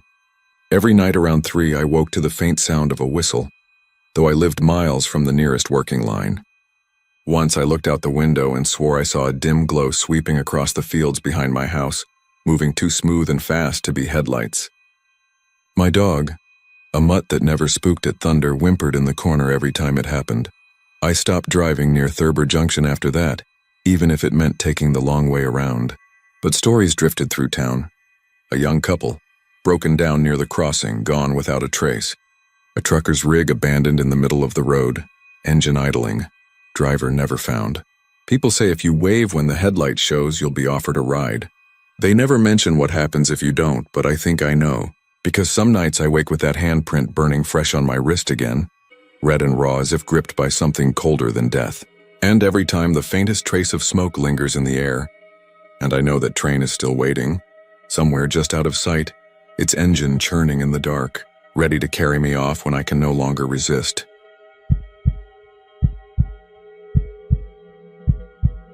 The fields outside Plemons stretch wide and flat, the kind of land where the horizon seems to swallow the sky, and you can hear your own heartbeat if you stand still long enough. Out there, just off the county road where the grass grows high around broken fences, there's a thing people in town don't like to talk about: a rusted Ferris wheel standing alone, its skeletal frame brown with time, locked into the earth like the carcass of some enormous animal. I had seen it a few times when driving past, always from the corner of my eye, because something about looking directly at it made me uneasy. It had no business being there, miles from any fairground or amusement park, and yet it rose from the fields like a strange monument no one wanted to claim. I first learned about it from an old man named Carl, who used to come into my uncle's feed store. He was a wiry fellow, skin like cracked leather, eyes that squinted even in shade. He'd sit with a cup of coffee and talk about the carnival that once came through Plemons, back before the town began to wither. "Biggest thing we ever saw," he'd say, his voice dragging like a shovel in dirt. They set it up out by the fields, brought in rides, tents, even a hall of mirrors. Folks came from 20 miles around. But something about that Ferris wheel, it was taller than anything we'd ever seen, lit up against the sky like a crown of fire. And then, after that summer, the carnival left, but they didn't take it. Just left it standing there. Been there ever since. When I asked why they'd abandoned such a massive machine, Carl only shrugged and muttered, "Some things ain't worth hauling away." I tried not to think about it, but one night curiosity won. I drove out there with my headlights cutting across the black prairie, cicadas droning in the heat. The wheel appeared suddenly, looming out of the dark, the metal ribs catching the pale glow. It didn't look like any Ferris wheel I'd seen at county fairs. The cars hung lower, narrower, almost like cages. Some were missing, dangling chains swaying in the night air. The whole thing creaked faintly, though there was no wind. I killed the engine and sat there listening. That's when I thought I heard it. Faint, high-pitched giggles carried across the grass like echoes. Children's laughter. My chest tightened. I told myself it had to be coyotes yipping or the sound of insects, but it was laughter, no mistaking it. Short bursts followed by whispers. I swore I saw movement too. The wheel shuddered once, the topmost car swaying as though weight had shifted inside. But no motor roared to life, no light sparked on, just that creaking sound and the laughter. I left fast, gravel spitting under my tires, and didn't stop until I was back in town with the glow of the street lamps behind me. I should have left it alone. Most people in Plemons do, but something gnawed at me. A need to know why it was still standing, who left it, what made it move when there was no wind. A week later, I returned in daylight, telling myself the night had played tricks on me. Under the Texas sun, the Ferris wheel looked more pathetic than frightening. Rust streaked its legs and weeds pushed up through the concrete base. Up close, I saw carvings in the paint of the cars. Initials, crude drawings, dates going back decades. Some of the letters were shallow, weathered, but others looked fresh, like they'd been scratched just yesterday. I ran my hand along one and felt the edge of the cut sharp enough to catch skin. A sound broke my concentration. A low groan, metal shifting. The wheel turned slowly, grinding against its own weight, one car swinging into the light. My stomach knotted. I stepped back, eyes darting to the base for motors or gears. There were none. The axles were locked in corrosion, chains eaten with rust, yet it moved, sluggish but certain, dragging itself like a beast shaking off sleep. I smelled something then, faint but distinct, burnt sugar like cotton candy too long under heat lamps. And under it something sour like spoiled milk. My skin crawled. That night the dream started. I was sitting in one of the Ferris wheel's cars, rising higher and higher, the town of Plemons shrinking below me. Children sat in other cars, faces pale, eyes wide and shining, not with joy but with hunger. They laughed, but the sound was hollow, as if echoing inside tin cans. At the top, I looked down and saw nothing but blackness where the ground should be. The wheel spun faster, chains rattling, the laughter rising to shrieks, and then I'd wake, drenched in sweat with the sound still in my ears. I tried to ignore it, but people started asking if I'd been out by the wheel. They noticed how tired I looked, how jumpy I'd become. Old Carl caught me one morning and said, "You went, didn't you? You don't look right. Nobody ever does after seeing it move." When I pressed him, he told me more than I wanted to hear. The year the carnival left, 3 children vanished from town. No bodies, no signs. Parents searched for weeks, but nothing. Folks whispered they'd boarded the Ferris wheel that last night, laughing as they rose into the dark, but they never came down. After that, no one rode it again. People kept their distance, but every few years someone else would go missing. Always kids, always near those fields. And every time, Carl said, that damned wheel starts turning on its own. I wanted to dismiss it as folklore, small-town superstition, but the dreams worsened. I'd wake with the taste of metal in my mouth as if I'd been chewing iron. One morning I noticed faint bruises across my arms, shaped like fingers, too small to be adult hands. I told myself I'd imagined it, but I couldn't shake the truth. Something wanted me out there again. Something waiting. Against all sense, I went. The night was heavy with heat, the moon low and swollen. I parked closer this time, headlights off, and walked into the field with only a flashlight. The weeds brushed my legs, whispering as I passed. The Ferris wheel loomed larger, its cars shifting gently though the air was dead still. I shined the light upward and froze. For the briefest moment I saw faces in the cars, pale, grinning, eyes glinting in the beam. The light flickered, and when it steadied, the cars were empty. But laughter rolled across the field, louder than before, as though dozens of voices had gathered. The wheel groaned and began to turn, slow at first, then faster, each car creaking, chains jingling. The smell of burnt sugar grew thick, wrapping around me until I gagged. I tried to back away, but the ground felt soft, as if pulling me in. A cold hand brushed mine. I swung the light down and saw nothing but grass. Yet the pressure remained, small fingers curling around my wrist, tugging me forward.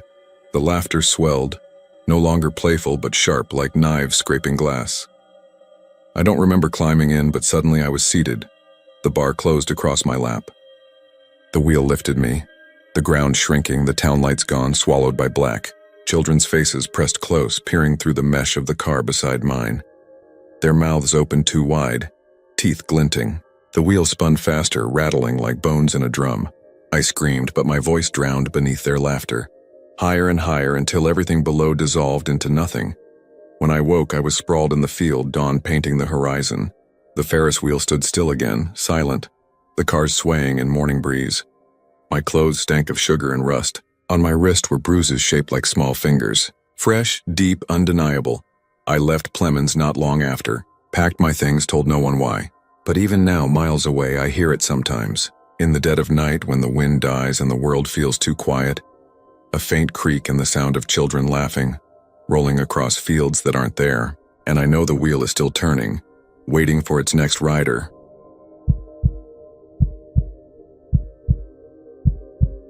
Mustang isn't the kind of town where you expect to feel watched.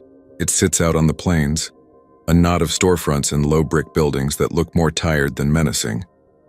The wind comes through in steady sweeps, carrying dust across the old highway, and most nights you could walk Main Street without seeing another soul. That's why I noticed it right away when the reflections didn't add up. I'd been in Mustang for only a week, working a small job for a friend who needed help repairing a foreclosed property. The evenings were mine to kill, so I'd walk downtown and stare at the windows of shuttered shops, antique places, barbershops with striped poles long since painted over, diners that smelled faintly of grease no matter how long they'd been closed. And in those windows I began to see faces. At first I thought I was catching glimpses of my own reflection doubled up by the glass, a trick of angles, a trick of the poor neon light humming across the street. But then I noticed there were more than one of me. Sometimes there were 3, sometimes 5. They weren't moving in step with me, not like a proper reflection.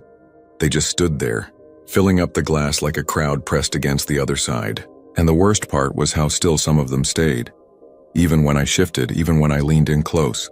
They didn't flinch or echo my movements. Some grinned too wide, some had mouths that never seemed to shut, and some stared straight through me like I was the one behind the glass.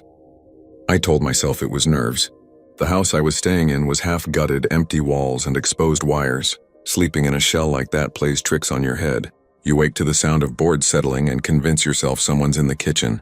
You see a shape in the dark corners where insulation spills out. So of course I thought maybe my eyes were just tired. But I kept walking past those storefronts night after night and the reflections didn't stop. They multiplied. On the 3rd night, when I paused outside the old hardware store, I counted 7 faces staring back from the window. I was the only one on the street. They weren't all mine either. One was an older man with deep lines around his mouth. Another was a boy with hair so white it gleamed like bone under the street lamp. And another was a woman I swear I'd seen before but couldn't place. Her smile was crooked and the reflection didn't fade even when I moved away from the glass. It clung like she was following me from one pane to the next. I tried avoiding the street after that, but Mustang is small, and every road curves back to the same row of shops. Even when I cut behind the buildings, I could feel those windows at my back. One night I passed by the laundromat, closed for decades, lint still frozen in the machines like cobwebs, and the reflection was waiting for me in the black glass of the door. Just one this time, but it wasn't me. It was my brother. He's been dead 8 years. The reflection didn't wave, didn't blink. It just stood in the door with his same slack shoulders and the flannel shirt he was buried in. I walked faster, but the glass kept pace, catching me again in the bakery window, then the barber shop, then the corner diner. each pane of glass showing him closer and closer like he was trying to step through. I told no one. Who was there to tell? Mustang isn't the kind of town with busy streets or friendly neighbors leaning out of porches. It's a husk. A few people live there, but they keep their heads down. When I bought groceries at the lone open market, the clerk wouldn't even look at me straight. She rang up my things without a word, sliding my change across the counter like she couldn't get rid of me fast enough. I thought maybe she knew. Maybe they all did. Maybe that's why Mustang stayed so quiet. One night I decided to face it. I walked down Main Street just past midnight, when the air was cool enough to make the hairs on my arms stand. The windows were waiting, their glass black and shining under the street lamps. I picked the biggest one, the wide pane of the old department store, and I stood right in front of it. My reflection came into view, just me with tired eyes and a set jaw. Then another appeared, sliding up beside me like someone stepping into frame. Then another, and another. Within seconds, the glass was crowded with faces, dozens of them pressing forward, their features warping against the surface like they were too close, like the glass was a membrane straining to hold them back. They smiled. They whispered. I couldn't hear words, but I felt the vibrations in my teeth and my bones. And then the woman with the crooked smile stepped forward. She didn't look like me or anyone I knew anymore. Her eyes were two black pits, her mouth open too wide, stretching until the edges touched the corners of the glass. I staggered back, but the reflection didn't release me. She kept staring until her teeth scraped the other side. I don't remember walking home. I only remember waking up on the floorboards of that half-stripped house with glass shards in my palms, though every window in the place was still intact. That morning I checked the storefronts again in daylight. Nothing. The windows were just windows, dirty and streaked with dust. My reflection behaved like it should. I told myself it had been a dream. But then I saw something carved into the wooden frame of the hardware store window. A single word, stay. It hadn't been there before. I haven't left Mustang yet. Every night the reflections come back, clearer and stronger, filling every pane of glass I pass. They're not just watching anymore. Some of them have started to mimic me perfectly. Their movements just a fraction out of sync, like they're practicing. Sometimes they grin when I don't. Sometimes their mouths move, and I swear I hear my name in the whisper that follows. I don't know how long the glass will hold. I don't know what happens if it doesn't. But the way the reflections lean closer each night, pressing their faces against the glass until it bows, I think they're waiting for me to stop walking. I think they want me to stand still long enough for them to reach through. And if I'm being honest, sometimes I feel like it won't be them stepping out. It'll be me, pulled into that crowd behind the storefront eyes, grinning back at the empty street forever.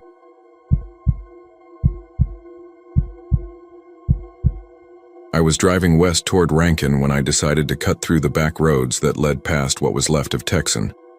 You could pass the whole thing in less than a minute if you weren't looking for it.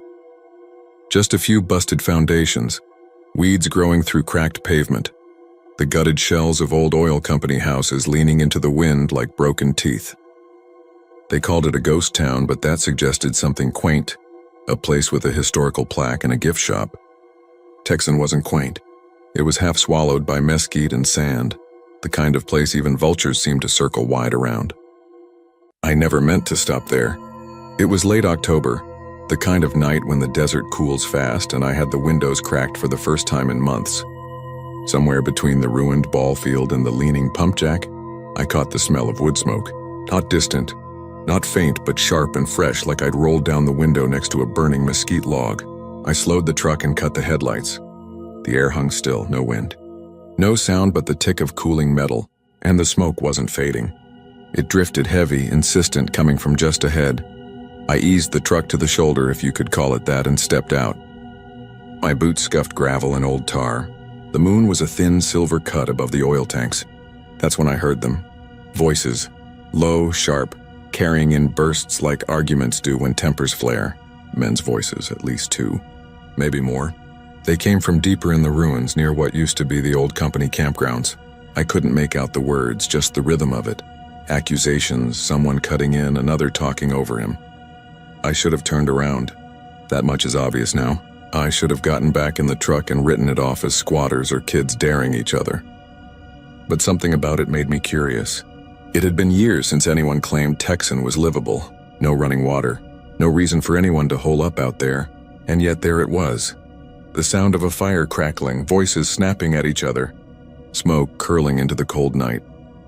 I followed the scent through weeds that tugged at my jeans and past the stone skeleton of the community hall. That's when I saw it. A campfire, flames low but steady, orange glow painting the broken concrete and weeds in jittery light. Around it the shadows leaned and stretched, flickering with every pop of the wood. But the fire was wrong. The logs weren't catching right. They were stacked neat as a teepee glowing with an orange heart, but there was no smoke rising from them anymore. Not even a wisp. And the voices, clearer now, seemed to circle me, not the fire. They came sharp from my left, a muttered reply behind me, then a harsh laugh in front. I spun more than once trying to catch sight of the men, but the glow never revealed anything beyond the flame. Still, the fire burned, steady as if it had been fed for hours. I stepped closer. My shadow fell into the circle of light, long and thin, and I realized the voices weren't shifting with me. They weren't anchored to the fire or to any figures at all. They slid around, detached, as if the argument itself lived in the air. One voice cut through, harsh and desperate, words slurred by an accent I couldn't place. "It ain't yours, it never was," it shouted. Another boomed back, cold and certain. I took it fair. "You know the deal." The fire popped and sent a spray of sparks skyward, and I swear I saw shapes in them, faces quick as camera flashes, twisted in rage and grief. I backed up, thinking of my truck, thinking I'd wandered into something I had no part in. But then the smell hit me again. Not wood smoke now. Oil. Crude, raw, and metallic, seeping thick as if from a cracked pipe. My boots crunched over the dirt, and I realized the fire wasn't wood at all. What burned in that ring was black, sticky, bubbling at the edges like tar. My stomach turned, and the voices rose in pitch, arguing so loud the desert itself seemed to vibrate. I could pick out words now. Lease. Wells. Stolen. And then a phrase repeated, overlapping, dozens of voices piling on until it became a chant. Blood for oil. Blood for oil. I stumbled back into the weeds, heart hammering, but the fire didn't fade behind me. If anything, it followed, glow searing against the night. I didn't dare look back. I kept my eyes on the half-lit road until my truck loomed like a salvation. I yanked the door open, fired the ignition, and floored it. Gravel spat and the headlights cut across the edge of Texan. That's when I saw them. Just for a second. A ring of figures standing around the fire. Some wore oil-stained overalls, others stiff suits like bankers or foremen from another era.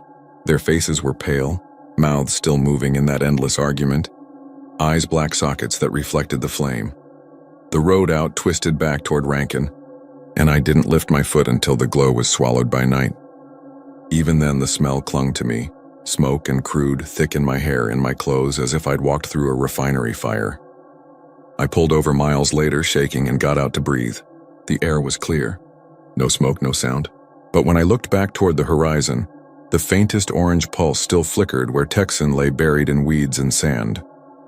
They say the oil fields made towns like Texan boom, then bled them dry until nothing but ghosts remained. I don't know if I believe in ghosts the way folks mean. What I heard wasn't haunting, it was hunger. Old debts arguing themselves raw. Flames stoked by greed that never cooled. That fire will burn until the last drop is gone and the voices will never stop. And if you ever smell smoke on a windless night out that way, don't follow it. Don't go near, because what burns in Texan isn't meant to die, and it will take whatever it needs to keep the argument alive.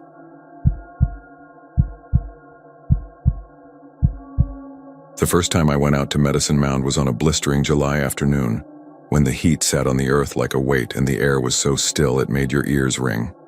The 4 little hills that gave the place its name were just low mounds, on the horizon, rising out of the cotton fields like tired shoulders poking up through a blanket. Nothing about the land felt alive. The grass was burned dry, the wind refused to stir, and the only sound was the ticking of my old Ford Ranger cooling as I parked it along the crumbling asphalt.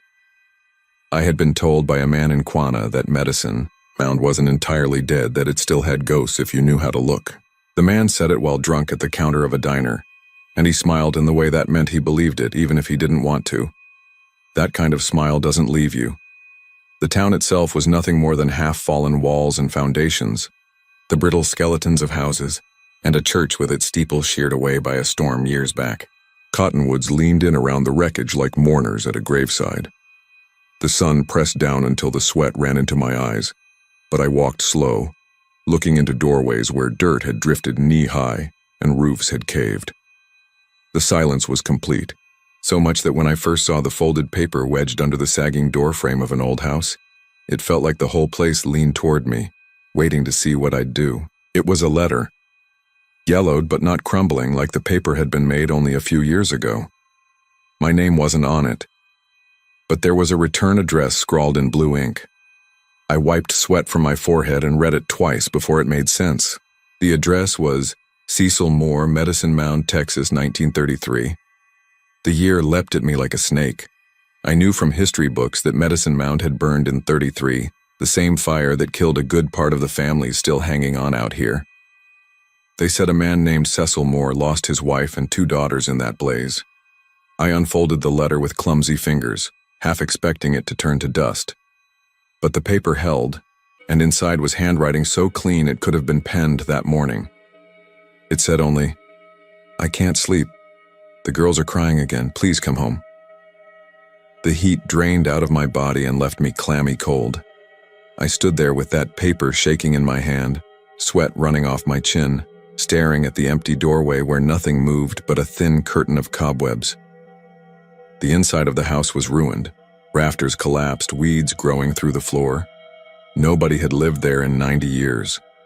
I folded the letter back up and slid it into my pocket because leaving it behind felt wrong. I walked around the rest of the ruins in a daze, and I swear I found 4 more letters tucked into the door frames of different houses. Each had a return address written in a year before or after the fire. Each was signed by someone who, if you dug into the county records, had died long ago. The words inside weren't long, just scraps. "I'm cold tonight. The fever won't break. Don't let them take me away." All written fresh, the ink still sharp, the folds crisp. By the time I made it back to my truck, I felt watched, though the hills and fields stretched empty for miles. I didn't tell anyone at first. Those letters stayed in my desk for months, and sometimes I'd take them out at night and read them again under the lamplight, hearing the creak of my own house settle around me and thinking of ruined homes standing hollow under the Texas moon. I wanted to believe it was some elaborate prank, kids messing around, but the handwriting was old-fashioned, the kind you see in ledgers and family Bibles. No teenager could fake that so perfectly. The worst part was the smell. Every letter had a faint scent of smoke clinging to it, sharp and dry like burned cottonseed or scorched timber. No matter how I stored them, the smell never left. The trouble began in December. I was driving late, coming back from Wichita Falls, and the night had turned raw and windy. I passed the turnoff for Medicine Mound and felt the hair on my arms lift as I saw, plain as day, a porch light glowing among the ruins. I slowed, heart pounding, though I knew no electricity ran there anymore. The light flickered, and I thought I saw someone move across the gap where the church doors used to hang. I didn't stop. I pressed the accelerator and told myself the cold and the dark were making me see things. But when I got home, there was another letter waiting on my porch. This one wasn't yellowed at all. It was folded clean, like it had been dropped off minutes before. The return address said, Annie Moore, 1933. Inside, "You have our voices. Bring them back." I didn't sleep that night. I heard things in the walls, soft scratching like nails on wood. At 3 in the morning, I woke to the smell of smoke in my bedroom. I ran through the house with a flashlight, but there was no fire.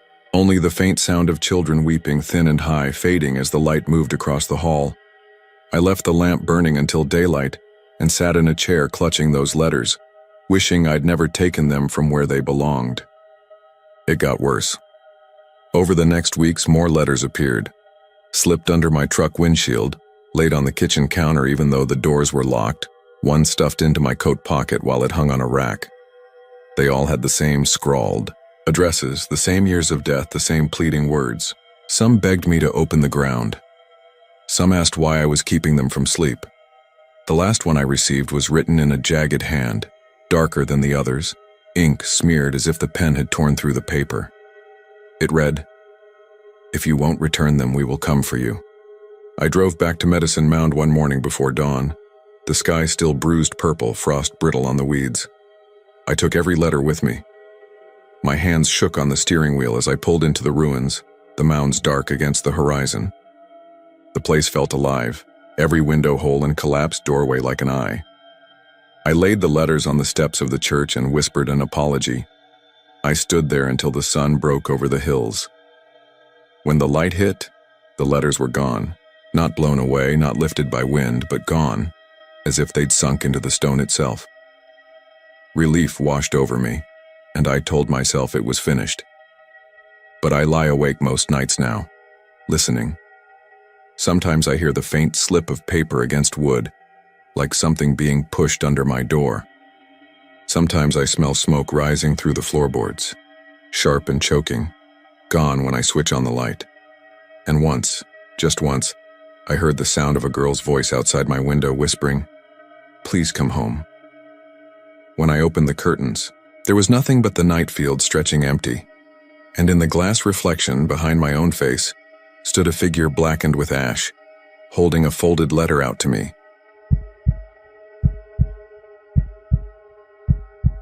Independence.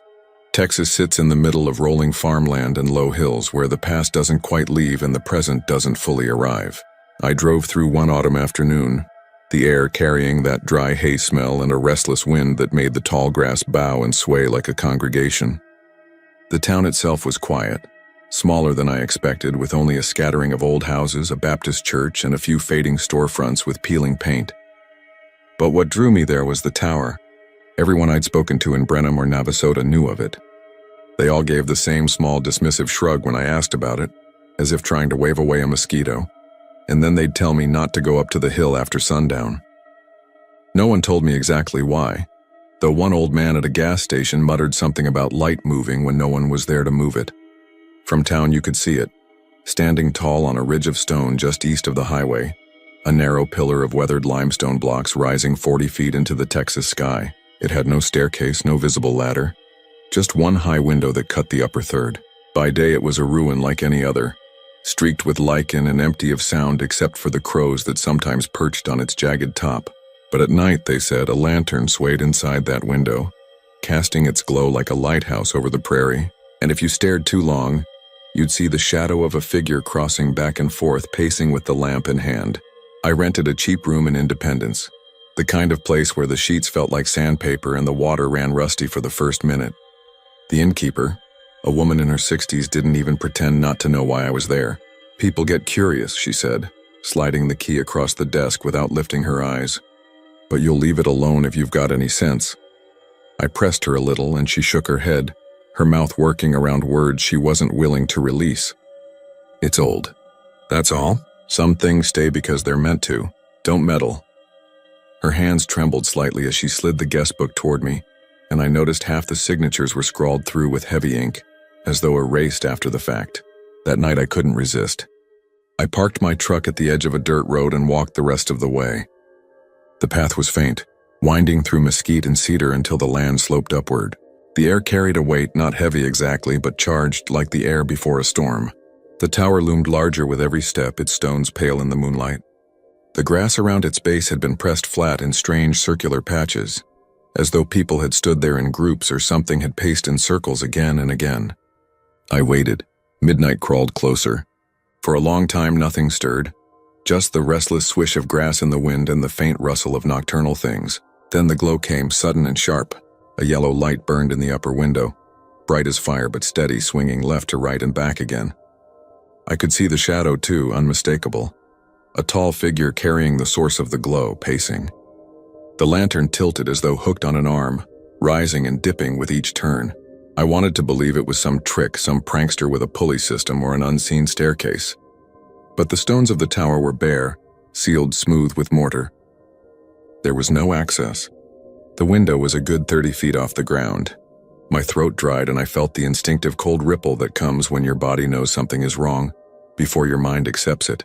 Still, I stood rooted, staring up at that impossible movement. The wind shifted and with it came sound. A faint scrape, the rhythm of boots across stone.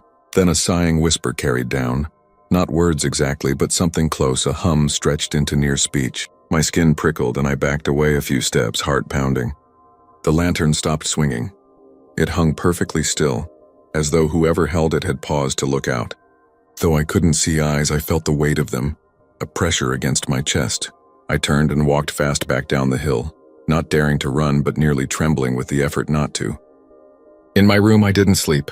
Every creak of the building made me jerk awake, certain I'd see that glow outside my window. By dawn, my face felt drawn and pale, and I tried to laugh it off as nerves. But I wasn't done. Curiosity has its own hunger. I needed to know. The next day, I asked around again. Most people brushed me off, but finally I found an older rancher named Holt, who sat outside the feed store chewing tobacco and watching traffic. When I mentioned the tower, his eyes narrowed like he was looking at something only he could see. "You saw the light, didn't you?" he asked quietly. I nodded. He spat, a dark stain spreading on the dirt. "Ain't no one up there." "Ain't never been." Tower was built in the 1800s by some Germans, supposed to be for defense against Comanche raids, but they never finished it. No stairs, no ladder, just that window. Folks say a lookout died up there during the war, though how he got up there I couldn't tell you. They buried him somewhere on that hill. Lantern's his way of saying he ain't done watching. His voice lowered. Problem is, sometimes he climbs down. I pressed him, but he wouldn't say more. Only that people who lingered too long often left town fast or didn't leave at all. He named a few families who had lost sons over the years, boys who went up to see for themselves and never came back. I wanted to believe it was just old superstition, the kind every small town collects like dust. But the tremor in his hands told me he believed it down to the bone. The second night I went again against every instinct. This time I brought a camera, though the battery drained quicker than it should have and the screen flickered. I stood at the base again, staring up. The lantern appeared sooner, as if waiting. The swing was sharper this time, faster, like the figure was restless. The sound followed, the scrape of boots, the faint, uneven breathing. Then the lantern jerked toward me, swinging wide to throw its glow directly down the hill. I staggered back, shielding my eyes because the light was too bright now, burning white gold, unnatural. The figure's shadow leaned long across the ground, stretching toward me, though nothing physical stood there. It moved as if walking down invisible steps, each swing bringing it closer to the earth. I broke. I turned and ran, crashing through cedar and grass, not caring about the branches tearing at my arms. I didn't look back until I was halfway to the truck. When I did, the lantern was gone. The hilltop stood dark again, silent except for the wind. My chest ached with every breath. I fumbled into the truck, locked the doors, and sat shaking until the sky began to pale with dawn. I left Independence the next day. As I packed, the innkeeper avoided my eyes, but when I handed her the key, she finally whispered, "Don't look back. Don't ever look back." I drove out on Highway 390, the land opening wide and golden with morning light, trying to believe I was free of it. But sometimes, even now, I'll catch it. In the corner of my eye, reflected faintly in glass, the swing of a lantern, a light that shouldn't be there, steady and patient. And sometimes at night, when the house is still and the wind presses against the siding, I hear the scrape of boots across stone, pacing back and forth above me, waiting for me to climb the stairs that never existed.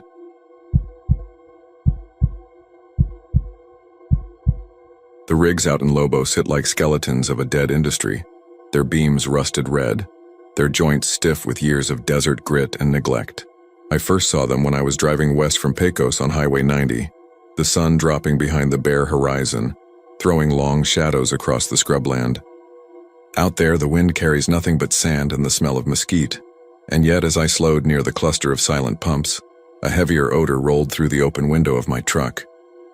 It wasn't the usual crude oil stink that hangs over abandoned fields. This was different, thicker, metallic. It reminded me of blood, the sharp tang of iron that seeps from a fresh cut.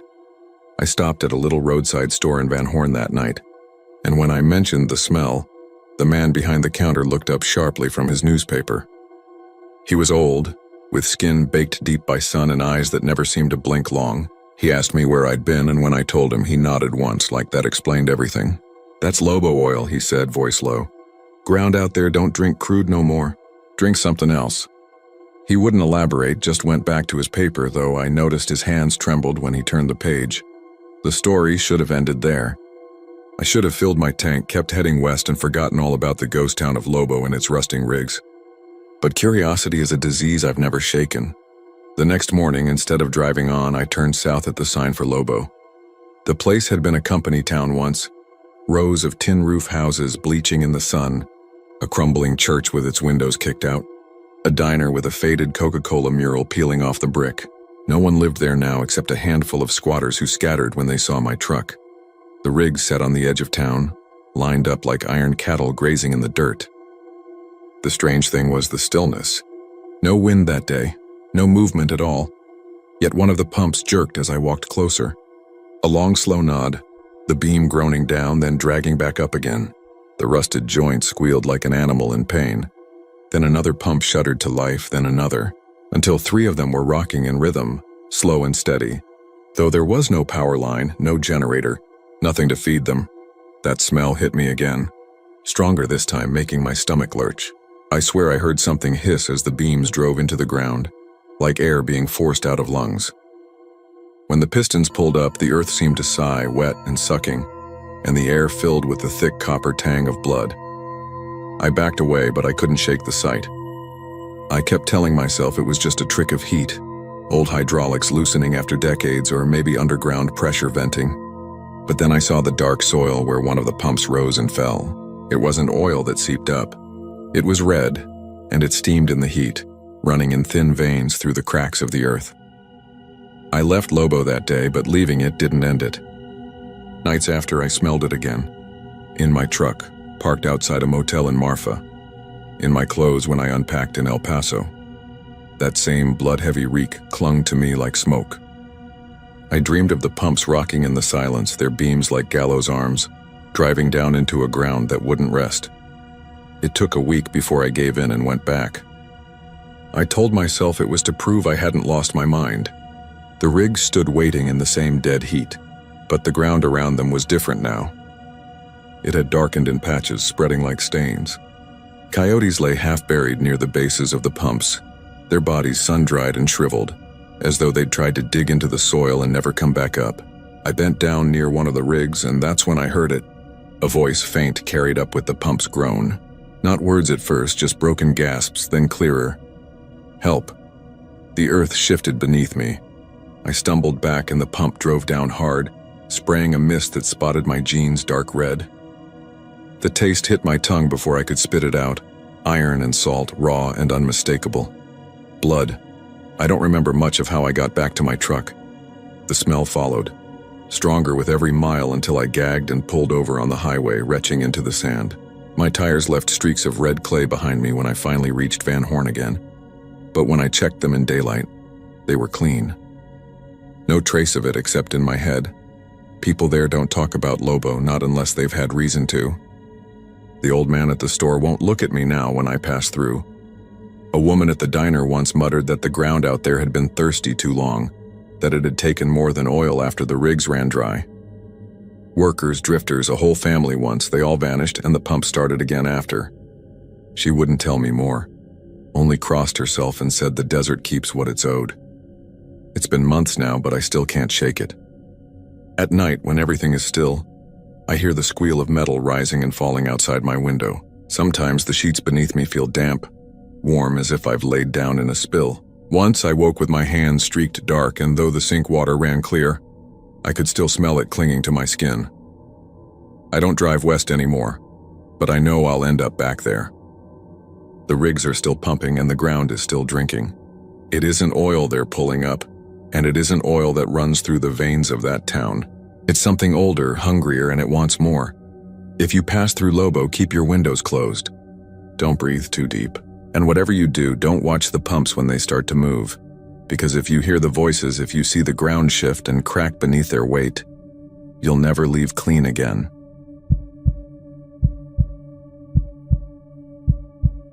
I was on the late run from Stephenville to Glen Rose, an odd hour that paid extra because no one liked hauling parts through the hill country after dark. Fog comes down in that stretch like a lid set on a simmering pot. It lifts off the low places along the bosque and lays in ripples along the ranch fences, and then you turn into it, and your lights push back about 3 car lengths and no more. The highway turns to a tunnel and every cedar looks like a huddled man. I had the radio low and the heater on my feet because you start to feel the damp, even if the gauge says 68. The truck was a 3/4-ton Ford we'd beaten half to death and put back together more times than I could count. It had a faint rattle behind the glove box that came and went, and that night the rattle was gone, which made me pay attention, because on a road you know by heart the wrong silence gets your hackles up. I hit the sign for Chalk Mountain and eased a little, because the shoulder there is soft chalky dust and the deer like to jump the fence at the little cemetery. There's a feed store with a Pepsi machine out front and a shuttered antique place that used to be a church. If the sky is clear, you can see the smear of Glen Rose lights low to the east, but the fog thickened and the world went small. The dash clock blinked 12:13. My phone on the dash said the same. I remember the numbers because it was my first delivery after midnight since my supervisor chewed me for the overtime. I told him if he wanted pickups this far out, he had to accept the hours the world gave back. He said, do what you got to, but keep your receipts. I saw him by the old cattle guard just beyond the post office. A dark figure on the white shoulder, hat brimmed down. One hand raised the way a man might when he's out of gas or a belt broke on a tractor and he needs a ride to a place where somebody answers the door. You tell yourself the stories about bad folks on the road are for other states, that out here people still nod and lift 2 fingers off the wheel and help each other out. Chalk dust took the light and made halos around the reflectors. I let off the gas. My wipers thumped past and left streaks that smeared the world. The man stepped closer until he was at the edge of the high beams. He wore an old dark coat and a hat like a rancher might wear to Sunday service if he had only the one. His shoulders were narrow. I didn't see his eyes and I couldn't have said why. He held his hand there a moment longer and then dropped it when I stopped, like he had been counting to a number and I arrived on time. I rolled the window down. The air came in cold and tasted of wet limestone. There was no sound besides the idle and the tick of cooling metal and the steady far-off breathing of the fog. He said he was lost. He said he needed directions out of Chalk Mountain. Those were his exact words. Not to Glen Rose, not to Hiko. Out of Chalk Mountain. He had a way of speaking like he had learned the phrasing from a book whose edges had curled with use. He did not come close. He stood in the wash and the fog went around him as if there was a shape to it that I was not seeing. The brim of his hat made a black bar. I squinted for his face and saw only the idea of one. You're on 67, I said. Keep this line and you'll hit Glen Rose. If you want 51 north, you should have turned back there, but you can catch it in a couple miles. He repeated it back, soft, as if weighing the directions for holes. He asked, polite as a store clerk, if I might say it again slower. He was from somewhere, maybe, where the words run different. I said it again, careful. I named the farm roads and the signposts. I told him about the little white chapel that wasn't a chapel anymore and the low water crossing. I heard myself giving him the town like I was laying it out on a table. Out of Chalk Mountain, he said again. And the way he said it made the hair move on my arms. He didn't ask me to point. He didn't reach. He didn't step closer. He stood like a man working up the nerve to take a long walk with bad weather coming. Then he said, thank you. He tipped the brim of his hat and stepped sideways and was gone. Not like an animal or a man moves, their weight telling the ground a story. He moved like mist does when it remembers being rain. The headlight wash slid into blank white. There were no steps in the dust. I listened for his feet out of pure habit. You listen without knowing you are listening. There was nothing. The rattle in the glove box came back then, faint, like an insect trying to work through paper. I pulled the window up halfway. I put the truck in drive without deciding to. I looked at the clock again and it said 12:13, which made me laugh because time is sticky on nights like that. I drove. When the fog thinned a little and the fence line sharpened, I saw the green glow of a sign and then the chevron canopy. Glen Rose was asleep. I filled up because the company makes you keep the receipts and I was trying to behave like a person whose job might last. The pump beeped on. The receipt printed hot. The timestamp said 9:06, the sun was up. Traffic moved on 67. A man in a crane truck honked at me because I sat staring at the paper like it might fix itself if I held it still enough. I looked at my phone and it said Tuesday. I had left Stephenville late Monday. My messages had stacked high in the lock screen. Garrett at the yard. Tina asking where the extra fuses were. My boss, time-stamped at 4:41 a.m., a paragraph that started with, if you're going to pull this kind of stunt, you can leave the keys with Kim. The coffee in my thermos was cold. My breath didn't smoke. The fog was gone like a sheet whipped off a table. I drove into town and parked crooked at a place that sold breakfast tacos and called the yard. I did not know what I was going to say. I said the thing you say because it is the truth as you own it when you open your mouth. I said there had been fog. I said there had been a man in a hat and he wanted directions. I said I pulled into Glen Rose and the pump was printing me a time I didn't understand. There was a pause and then Garrett said to bring the truck back. He did not sound surprised. He sounded tired. He asked if the brakes still cut a little to the right. He asked if the rattle had come back. I told him yes to both. He swore a little and hung up without telling me to keep my receipts. I drove home first because I wanted to see if the house remembered me. My porch light was off. My neighbor's trash can was at the curb. My house smelled like stale air, and the bananas on the counter had gone a shade over and the clock on the stove blinked 12 hours like it had lost a fight. There was a smear on the kitchen tile by the door where I kick off my boots after a late run. No prints beyond it. The mail slot held a flyer he had pushed through the day before. I had not been there to find it. I put my hands on the counter and let the hard surface remind me. The cold was not the cold of fog. It was the cold of a day you did not live. At the yard, Garrett watched me like a man who has seen a thing enough times to stop making faces at it. He had a little potbelly and a scar that ran from his jaw into his beard like a pale river. He said I looked fine. I told him I did not feel fine, which was both true and not because I did not feel anything much. It is not like sleep. The hours are not stitched together. They are not even missing. They are simply not yours anymore. He let me talk until it ran out and then he nodded and told me to go see Irma at the feed store in Chalk Mountain. He said if I was going to keep the job, I should do myself a favor and hear it from someone who didn't need me to keep to a schedule. He said to go before the weather turned because this time of year the fog liked to run 3 nights in a row. Irma was not the owner. She was the woman who sat behind the counter with a stack of catalogs and knew the names of people and their dogs. When I came in, she squinted at me and then down at my boots the way a person does when they have learned to look for one thing and then built the habit into themselves. Her hair was the color of wheat left long in a field. A radio behind her played a gospel station like a memory humming over itself. The place smelled of molasses and hay. You talked to him, she said. She did not make it a question. I can see it in how you stand. I asked her who he was. She told me nobody knows, which is the truth anyone in a small town will give you before they decide if you deserve the rest. She told me they have been giving directions to that man since before her father ran the store. The first she remembered was when they put asphalt over the caliche and a handyman named Curtis came in with chalk on his cuffs and a story about trying to walk a stranger to the edge of the fog so he could see the turn. Curtis got to the fence line and it was noon. He went home and his wife had cried herself into a headache because he'd missed their boy's birthday, and there was a cake on the table that sagged to one side. You'll want to know what he is, she said. We use the word he because it keeps us sane. It makes it sound like a person did it. A person gets hungry and gets tired and maybe you can predict him. That thing wears a hat and says please and thank you and you think, well, it's just a man. It's not. It takes the day you would have had and folds it away like clean laundry and keeps it. For what purpose, I don't know. I told her he said he wanted out of Chalk Mountain. I told her he looked like a man who had been walking a long time. She nodded. She said he always says it that way. She said she had a theory that what he wants is a route that doesn't exist anymore.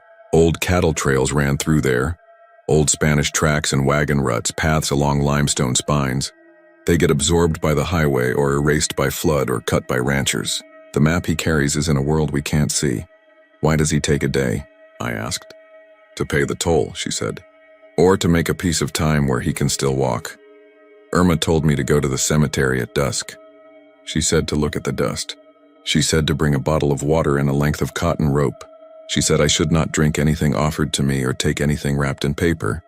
She said if he takes a step in front of me, I should try not to breathe with my mouth open. She might have been teasing if her face had not been as flat and tired as a lake at noon. I told myself I went because I wanted to understand and not because she had told me to. The cemetery sits a little up the hill, cedar and mesquite crowding the fence, headstones slanted like teeth. It holds a handful of Civil War stones, a family or two gone to the fever, and a lot of names that never made it far from the land that issued them. Fog comes through there early on nights it's in the mood. I stood where the asphalt meets the chalk dust. Truck tires made a soft sigh. The fog crept down like cotton roping over a fence. I watched the ground the way Irma had told me. She was right. The dust tells the truth.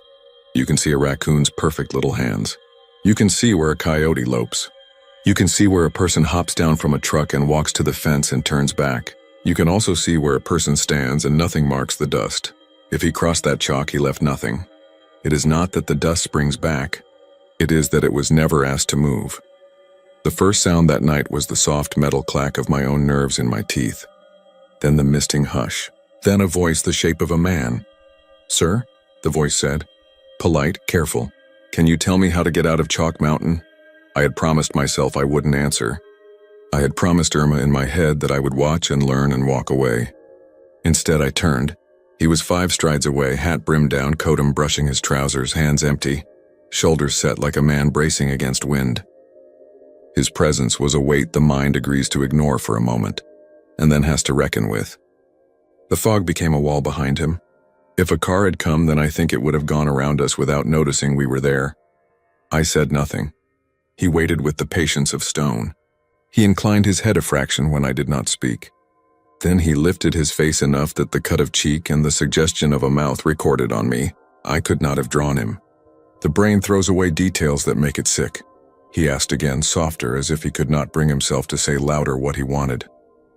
I raised my hand to point, not because I meant to, but because the body behaves like a dog sometimes, eager to be of use. I caught my own wrist and forced it down. The rope Irma had told me to bring was in my jacket pocket. I do not know what I thought it might do. I took it out and held it like a toy. "I can't help you," I said. "I'm sorry." He took that in like a field takes rain, slow, absorbing. The fog behind him deepened. I could sense a kind of lean in it, as if the world itself inclined its ear. He stepped forward once, more a turn of intention than a movement, and the rope in my hand went a shade colder. There was no sound of boot on dust. He lifted his hand, inviting, as if to take mine and have me walk with him a few yards to see what road he meant. I said no. The word felt like a small coin pressed into a large hand. He lowered his own. He took a breath.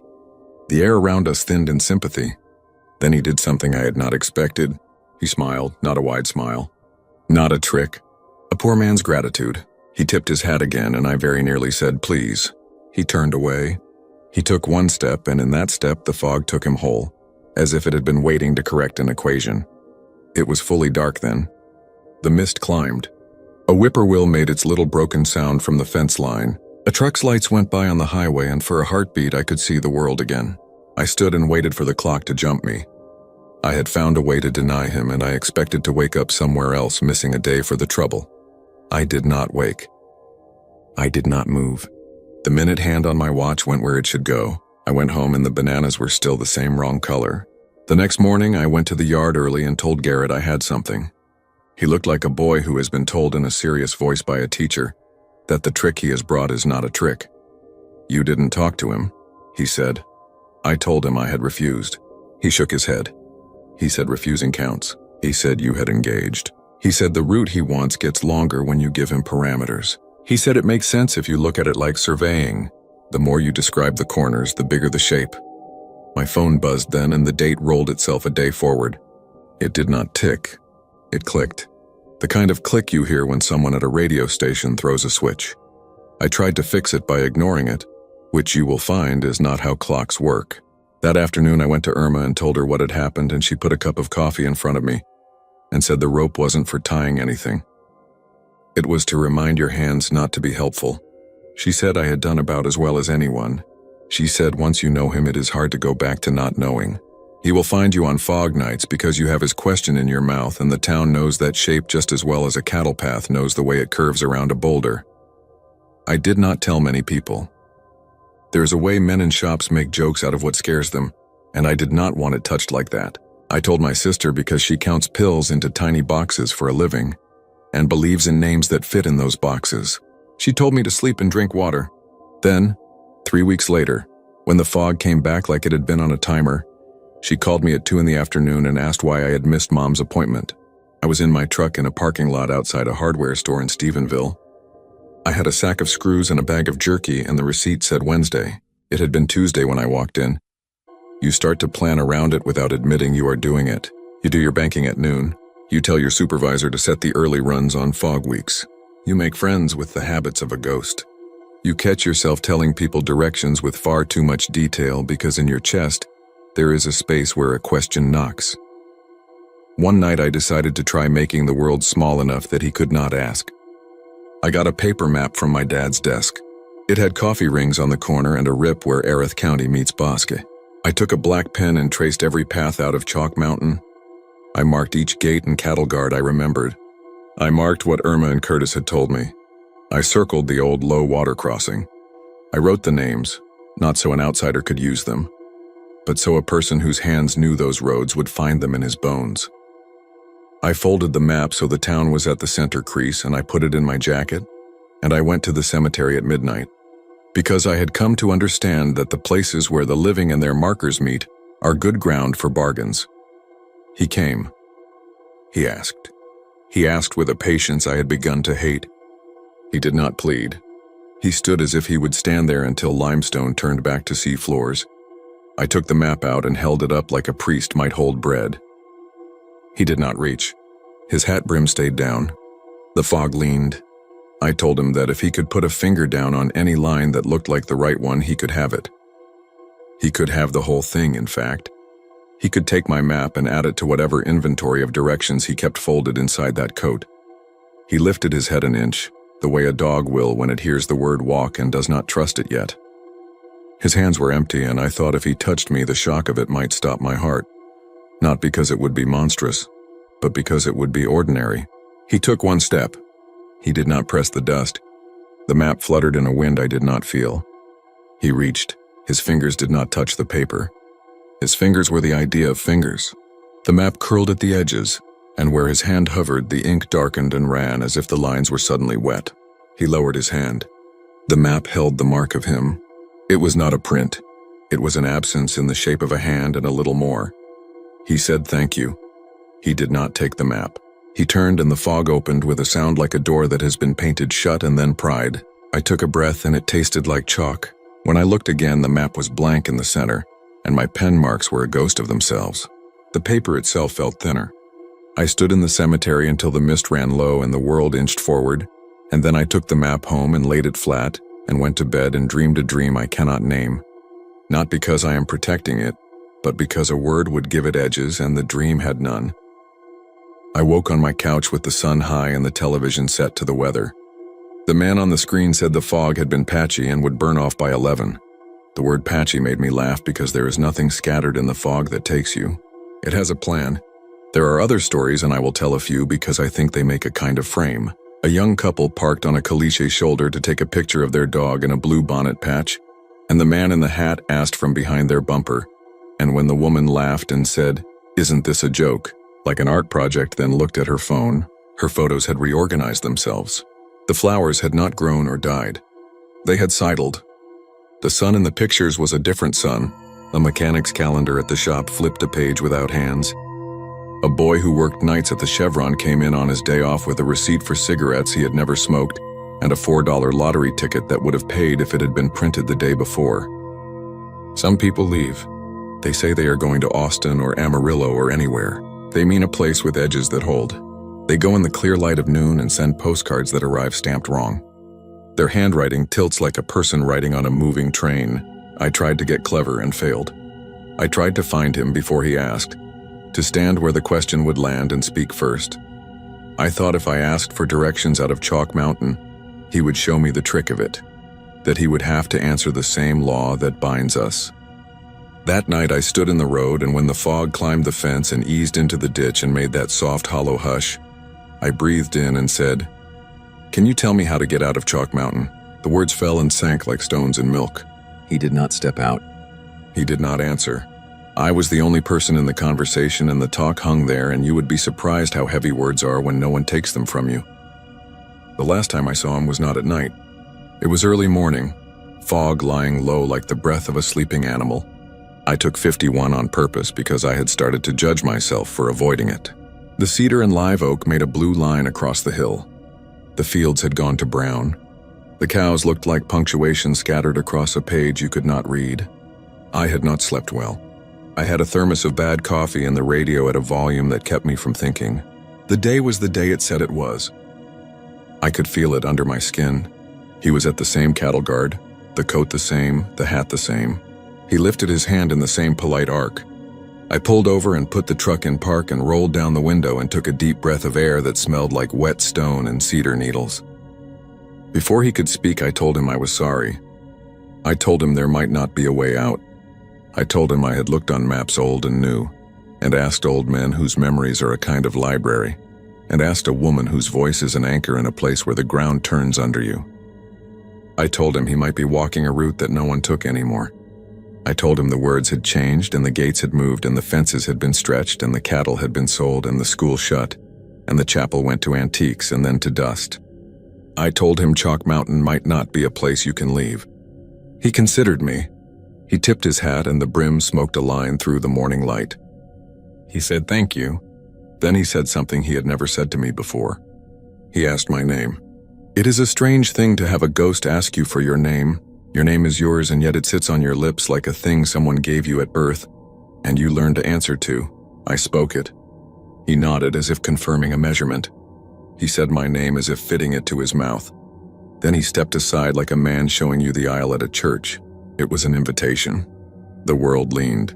The fog took a tone that made my ears ring. He was asking me to walk with him a few steps. Not far, I thought. Just enough to be on the other side of something. I put my hand on the door handle. The rope I had been carrying on these trips was not in my pocket. I had stopped bringing it because I did not like feeling like a person who needed a trick to say no. He said my name again, kind, no threat, and I thought of my mother's calendar and my sister's pillboxes and Garrett's rattle behind the glove box, and Irma's hands and Curtis with chalk on his cuffs. I thought of the bananas gone over in the coffee cold and the pump printing the wrong time and heat, and I realized then that it had never been wrong. The day had not been broken. It had simply been spent somewhere I could not later remember. The receipt had told the truth of where I wasn't. All of that in a breath. I told him no. He nodded once, approving or only agreeing that a word had been said. He turned toward the field and the fog pressed its cheek to him. He took a step and did not mark the dust. He paused and looked back at me or made the motion of it. He said, "There is always a way out."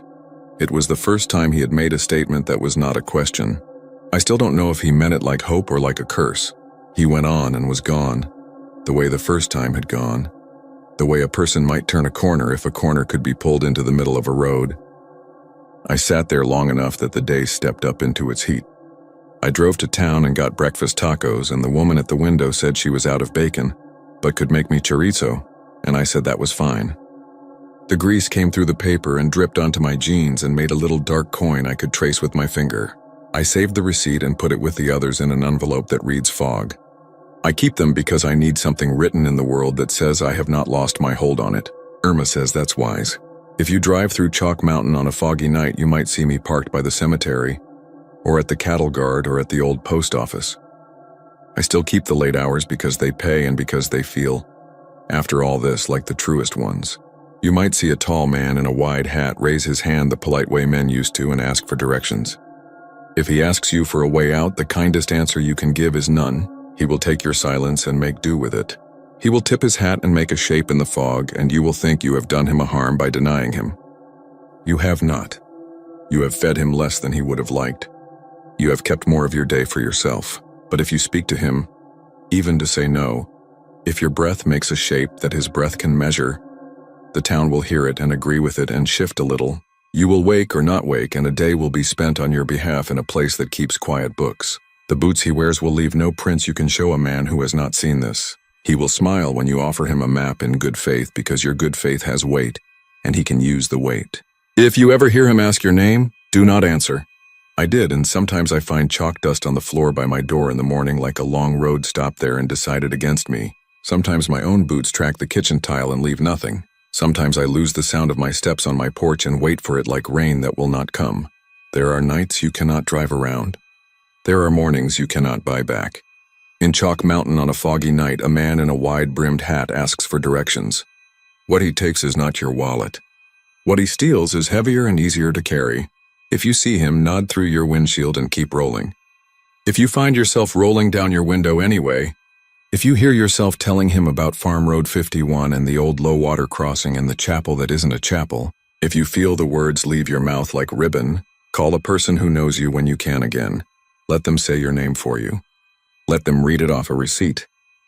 Let them put it on a calendar square with ink you can smudge. There is always a way out, he said. Maybe there is. Maybe it runs straight through the day you thought you had. I keep a rope in my jacket now like a man keeps a rosary. I carry water because I am a person who likes to take care of his mouth. When the fog rises, I put my hand on the wheel and say the names of the roads as if they are prayer. I think it matters to make a circle of what you know. The last thing is this. In the drawer by my bed there is a folded map, the one I carried to the cemetery. In the center, where Chalk Mountain should be, the paper is blank.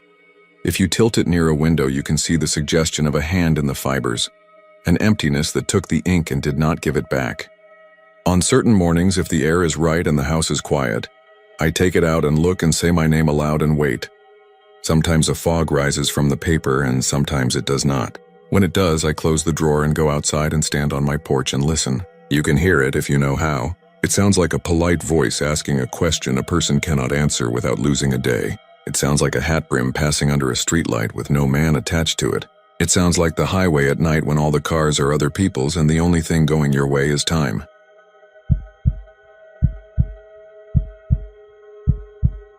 The first time I heard about the silence out by the cemetery in Katerina, I was sitting in a diner off US 83, killing time before a survey job on a ranch that had been chewed down to dust by drought. The place had a plastic longhorn on the counter, and a waitress who called me sweetie like she meant it. It was June and the kind of heat that settles in your sinuses like a fever. You drive out through Dimmitt County and you understand the phrase brush country the way old men use it. Mesquite and huisache, prickly pear with cigarette butts snagged in the thorns, sunburned pump jacks nodding like tired beasts. A Border Patrol Tahoe coasted by every 10 minutes and left a bow wave of caliche dust that tasted like chalk. The coffee was bitter and thin and still the best thing for 50 miles. An oilfield hand at the counter asked where I was headed. And when I said a rim survey on 500 acres north of Katerina, he glanced at the other men the way people do when they want someone to back them up for a story they're not supposed to tell. He said to stay off the caliche road that runs behind the water tower after midnight, the one that slides along the edge of the old cemetery. He said the night goes dead there, no insects, no wind, not even the train whose whistle you can always hear from the crossing south of town. And he said that if you keep walking through that patch, you'll hear footsteps behind you, not right behind you, a beat late. Like an echo that learned how to time itself with you. He said not to stop, not to turn, just keep walking until you pass the north gate and you'll be fine. If you turn back, if you try to catch whatever is matching you, it will try to catch up in a different way. The men at the counter were making fun of him by then, but none of them told me the road didn't exist. That is what I remember. They never said he was lying. They just said there's always some fool who goes out there to test the quiet, and then comes back spooked enough to cut down mesquite with a handsaw for an entire Sunday, just to hear something human. I smiled and paid my check and told myself I had too much work to do to go looking for ghost tricks. Then I drove past Katerina and saw the water tower, a pale blue cylinder above the thorny green, and the caliche road that peeled off 83 like a bone-white scar. The cemetery sat back from it behind a fence of cattle wire and crooked posts with soda cans crushed flat on top. There were cedar windbreaks, or what had once been windbreaks, spiky and brown and bare on one side where the prevailing wind had eaten them. There were stone slabs tilted like bad teeth. Nothing much to it. The kind of place that looks like memory even the first time you see it. I set my trailer by a stock tank gone to cracked mud and drove fence posts all afternoon, the heat inside my shirt like a small animal clawing at me to get out. A pair of caracaras worked a dead armadillo in the road. Somewhere a diesel generator rattled and stuttered. Around dusk, the wind lifted and the temperature fell 10 degrees in a rush that felt like mercy. I had one more corner to mark, a little rise that would give me line of sight out to the northern boundary, which put me right where that caliche road hunkered beside the graveyard. I told myself I'd finish the marks, take my notes, and go back to camp, put my ankles in the tank, and listen to a game on AM until sleep pulled me under. I told myself a lot of things. What I did instead was sit in the truck and watch the light go gray, while the cemetery leaned into the dim. There were plastic flowers under a cedar, and a flag faded to pink and baby blue on a short pole near a veteran's stone.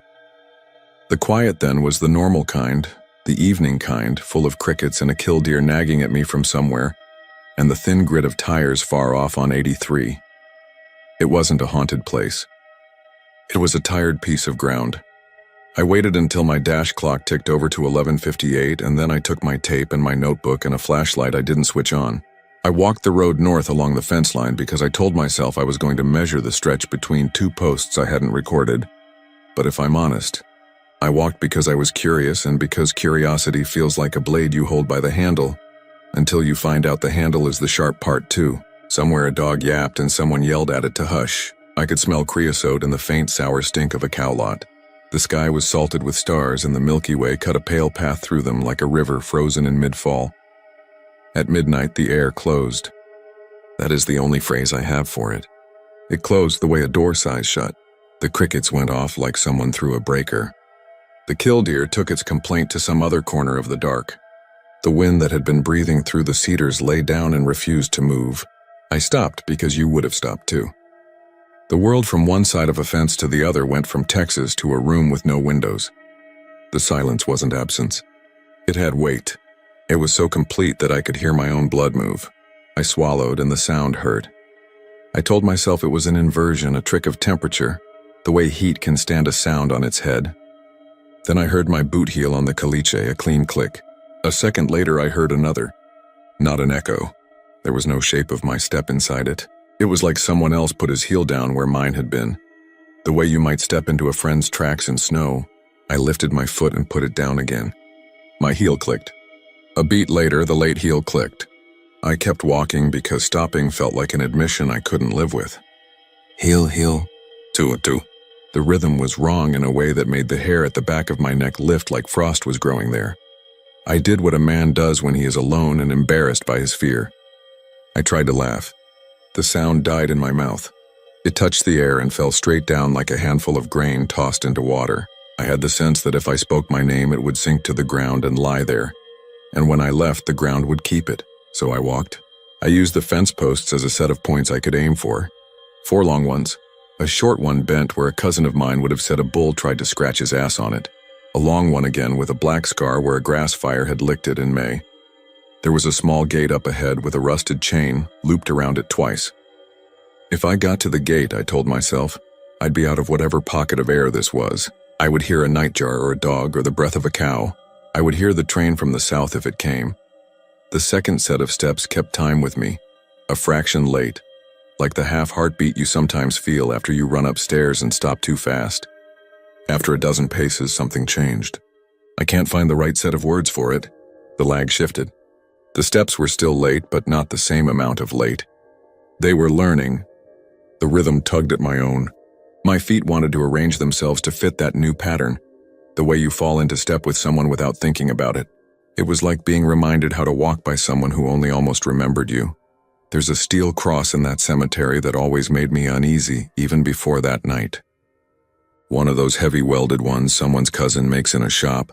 Thick arms, thick upright, too much for the dirt it's in. It carries a name I won't write and a date I won't either.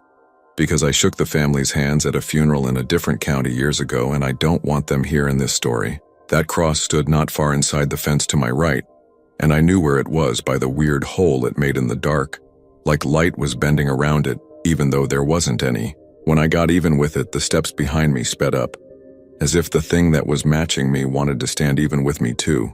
My stomach went cold like I had swallowed well water in January. I kept moving. The gate was 3 posts away. The quiet pressed. I could not hear my own breath, and because I could not hear it, I started to wonder if I was breathing at all. My chest hurt. I put my hand on the top wire as I passed a post just to feel the barbs. They bit through my calluses, and I was grateful. The pain was a sound I could hold, a spike I could keep. Heel, heel, two. The lag narrowed until it felt like someone was on my shoulders, too close, leaning into the soles of my boots from behind as if he could shove himself through me if he chose. A piece of me wanted to turn, not to be brave or to fight, but to look myself in the face. That is a wicked truth. Some part of me believed the thing behind me would have my eyes. Another part believed if I looked, I would give it a way in. I walked, I counted posts. The gate was 1 away. When I reached it, I reached to unloop the chain and found my fingers wouldn't close. They were rigid as fence staples. The late steps stopped when I stopped, and that was almost worse than hearing them. The silence swelled. I could feel the gate in front of me and the cedar beside it, its scale rough like an old man's chin and the curve of the chain links where they lay pressed together.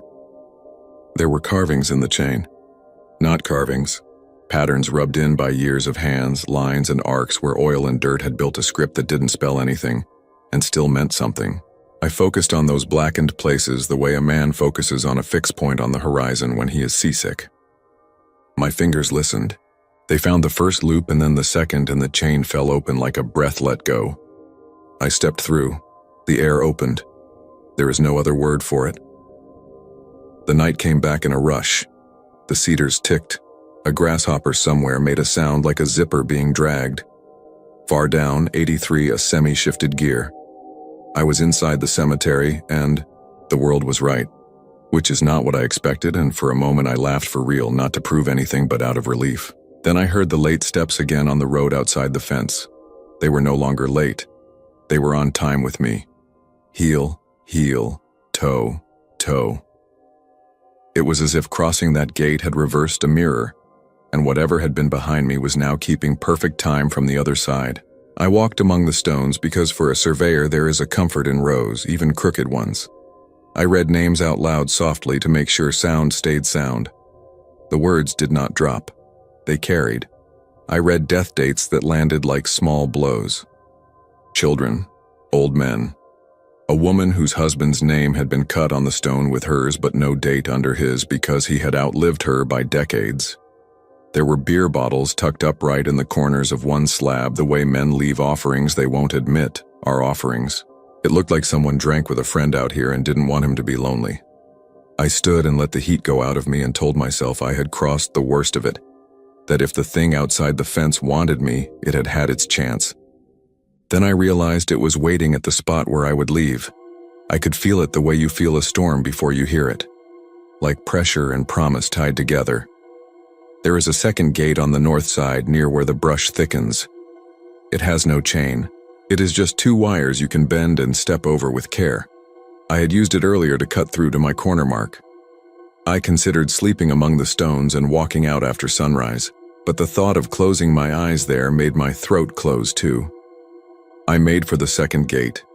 Every step I took inside, the steps outside matched perfect. When I reached the north wire and put my hand on it to pull it down, the steps stopped, and then took one more. They were exactly 1 second late again. I froze with that wire creaking in my hands. The cedars stopped ticking like someone had heard my thought and shut them off. I stepped over and put my foot on the road. The air shut again. There is no way to exaggerate that cleaving. One world, then a hinge, then another world. I stood there with my boot on the caliche and my other foot in the cemetery, and the late step landed behind my boot like a stamp on a letter. That was as far back as I could make myself bend toward whatever wanted me. I took my other foot off the dead's ground, and the pressure behind me eased the way a headache eases after cold water. I walked. Heel, heel, toe, toe. This time the rhythm aligned. I could not tell if I was hearing my own steps or his, if I was walking alone or if I was the echo of the echo. That is the worst part to explain. The pattern had pulled me into it. I did not run. I am not a brave man. But I know things about running in places where the ground is uneven and the light is wrong. You fall. You make a bent shape of yourself, and you break something that will never set right. I walked for the truck with my eyes on its dark shape like it was a ship making port. The radio antenna shone one line of pale. I put my hand on the handle and the steps stopped. I opened the door, and when the dome light came on, there was the old world again. Sound, weight, the bug that hit the glass and fizzed. I sat down, shut the door, put my hand on the key, and left it there without turning because I was afraid the starter wouldn't catch among all that silence, and then I would have to decide if I could walk back through it all to the pasture. I told myself to grow up. I turned the key. The engine came to life without a hiccup, and I laughed and then cried a little, and I won't lie about which felt better. I slept at my trailer like a man who had been beaten and won. In the morning, There were 2 sets of tracks on the soft shoulder by the north gate. One was mine. The other was mine too, if you measured the boot tread and the length of the stride. But there was a fine dusting of caliche laid on top of the other set, like a film the wind hadn't raised and hadn't dropped either. I stood there too long, arms crossed, coffee cooling on my tongue, until a border patrol truck eased up and the agent leaned and asked if I was all right. I told him I was counting posts. He nodded in the way a man nods when he knows you're lying and doesn't have the time or interest to fix it. I finished my survey by late afternoon and signed the papers in Carrizo Springs the next day and drove back to San Antonio with the radio too loud and the windows down because the sound felt like a blanket. I didn't tell anyone. The thing about a story like this is that it changes shape when you hand it to another person. They laugh and shake their heads and ask about the beer and the hour and the particular chemistry of your brain that day. And maybe they're right. Maybe heat wraps the world in tricks and I was a tired man who wanted to be scared and got what he paid for. Then I started to hear the steps in my apartment. I live on the 2nd floor of a 4-plex near Woodlawn Lake. Old hardwood floors that carry every footfall like a warning. The first night I heard them, it was 12:03. I had gone to the kitchen for water and stood there in my underwear with my hand on the sink edge, looking at nothing. And when I turned to go back, I heard my steps from 4 seconds ago. The exact pattern of them, the drag my heel makes when I'm barefoot and too tired. I stopped. The late steps stopped. I started again. They followed with that small delay, precise as a metronome. I walked faster and they did too, adjusting to me like a dance partner who knows the lead and wants you to stay in it. It happened. The next night and the next, and I told myself I'd stay in bed and be done with it. But once you hear something like that, bed is a raft that sees every edge of the ocean at once. If I walked at noon, if I clapped my hands and paced at 3 in the afternoon, there was nothing. It was only when the date clicked over to the new day. I began to think I had brought something back on my shoes and it had not shaken loose on my threshold. I scrubbed the floors with vinegar and then with bleach. I took my boots outside and beat them together until the neighbors leaned to see what was wrong. I vacuumed the truck so hard I could smell the burning from the motor. None of it mattered. At 12 so, give or take a minute, the silence came in and settled like a cat on the back of a chair, and my movements pulled their delayed twins along behind them until the cat got up and left. There is a last part to tell. Last week, a storm rolled in from the west at sundown and blew until the leaves along the lake stood bright sides out, and the water stepped back from the shore in a long exhale. Branches came down on Hildebrand. The power flickered. I sat on the couch with a book and a flashlight ready, waiting for the grid to decide if it would keep me. At 11:57, the rain softened, and at midnight the world went so quiet that the book might have been a painting of a book in my hands, someone else's hands holding it. The late steps came from the kitchen, but I was on the couch. They were not matching me. They were matching where I had been 5 minutes earlier when I stood and got a glass of water. They crossed the room to the sink, turned, and came back to the couch. And when they reached where my feet were 1 beat late, I felt the weight of them rest against my toes the way a shy dog presses its head to your shoe. I stared at the ceiling and counted breath. 1, 2, 3. On 4, the weight lifted and the steps moved back to the kitchen. They repeated themselves. They did it again. The second time they were only half a second late. The third time they were a quarter. It felt like listening to someone clear their throat. Practice. Working at it. The aisle between the sink and the couch is 10 steps. On the 10th pass, I realized I was holding my jaw so hard it clicked. I stood, and the steps stopped. The silence grew louder. My name was a stone in my mouth, and I did not let it fall. I put my hand on the doorknob and thought of the gate at the cemetery, and the way the chain had oil in the shape of other hands. My door has the same.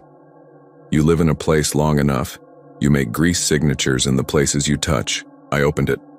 The air in the hallway wasn't normal night air. It felt like the caliche road. Still. Waited on.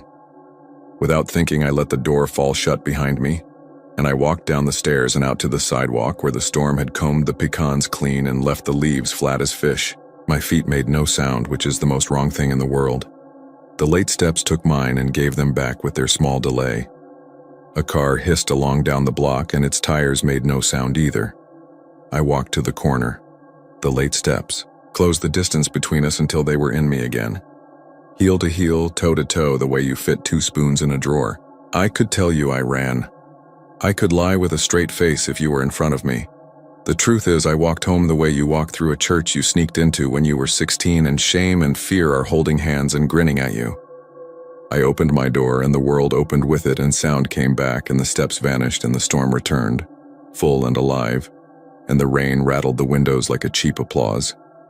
I sat on the floor and laughed and cried again, and neither mattered.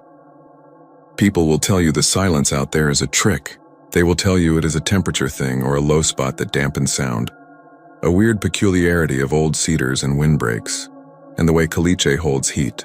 They will tell you footsteps can echo in places that don't make sense, that the brain is hungry and will make meat out of anything. I would have told you the same before that midnight. What I will tell you now is this. If you walk past midnight through the cracked cemetery at Katerina, when the night goes empty and the world stops its noises like a teacher holding a finger to a room full of second graders, and you hear steps that match yours just a second too late, keep walking. Keep your eyes on the gate. Keep your name to yourself. And when you get home and the footsteps find the places you live and try to do again what they almost did, keep moving then too. Do not give them the stillness they want. They learn your rhythm like a song. They want to sing it without you. I keep moving. Tonight I will put on my boots and drive south. The odometer will tick past Cotulla and Big Wells, and the brush will hunker close to the road in the way it does when the pastures are thirsty enough to pray. I will turn onto that caliche road. I will stand outside the north gate where the cedar holds onto the burned scar from May. I will listen to the world close like a jaw. When the late steps find me, I will walk into the cemetery and I will not stop until I reach that heavy cross I try not to think about. I will put my hand on it. The metal will be skin warm. I will say the name cut there and the date, because what else is there to do when something wants to make you into its echo, but give it a different song? I will keep walking and the steps will keep time, and somewhere, maybe just the other side of the fence, maybe a mile off, someone else will think they are alone on a road at night. They will hear footsteps behind them and they will try not to turn. This is me saying I am sorry in advance. This is me saying most of us are following someone and most of us are being followed. This is me saying if you decide to test the quiet in Katerina, you will learn which you are. If you feel me a pace behind you, heel, heel, toe, toe, a second too late, forgive me. I am trying my best to stay in step.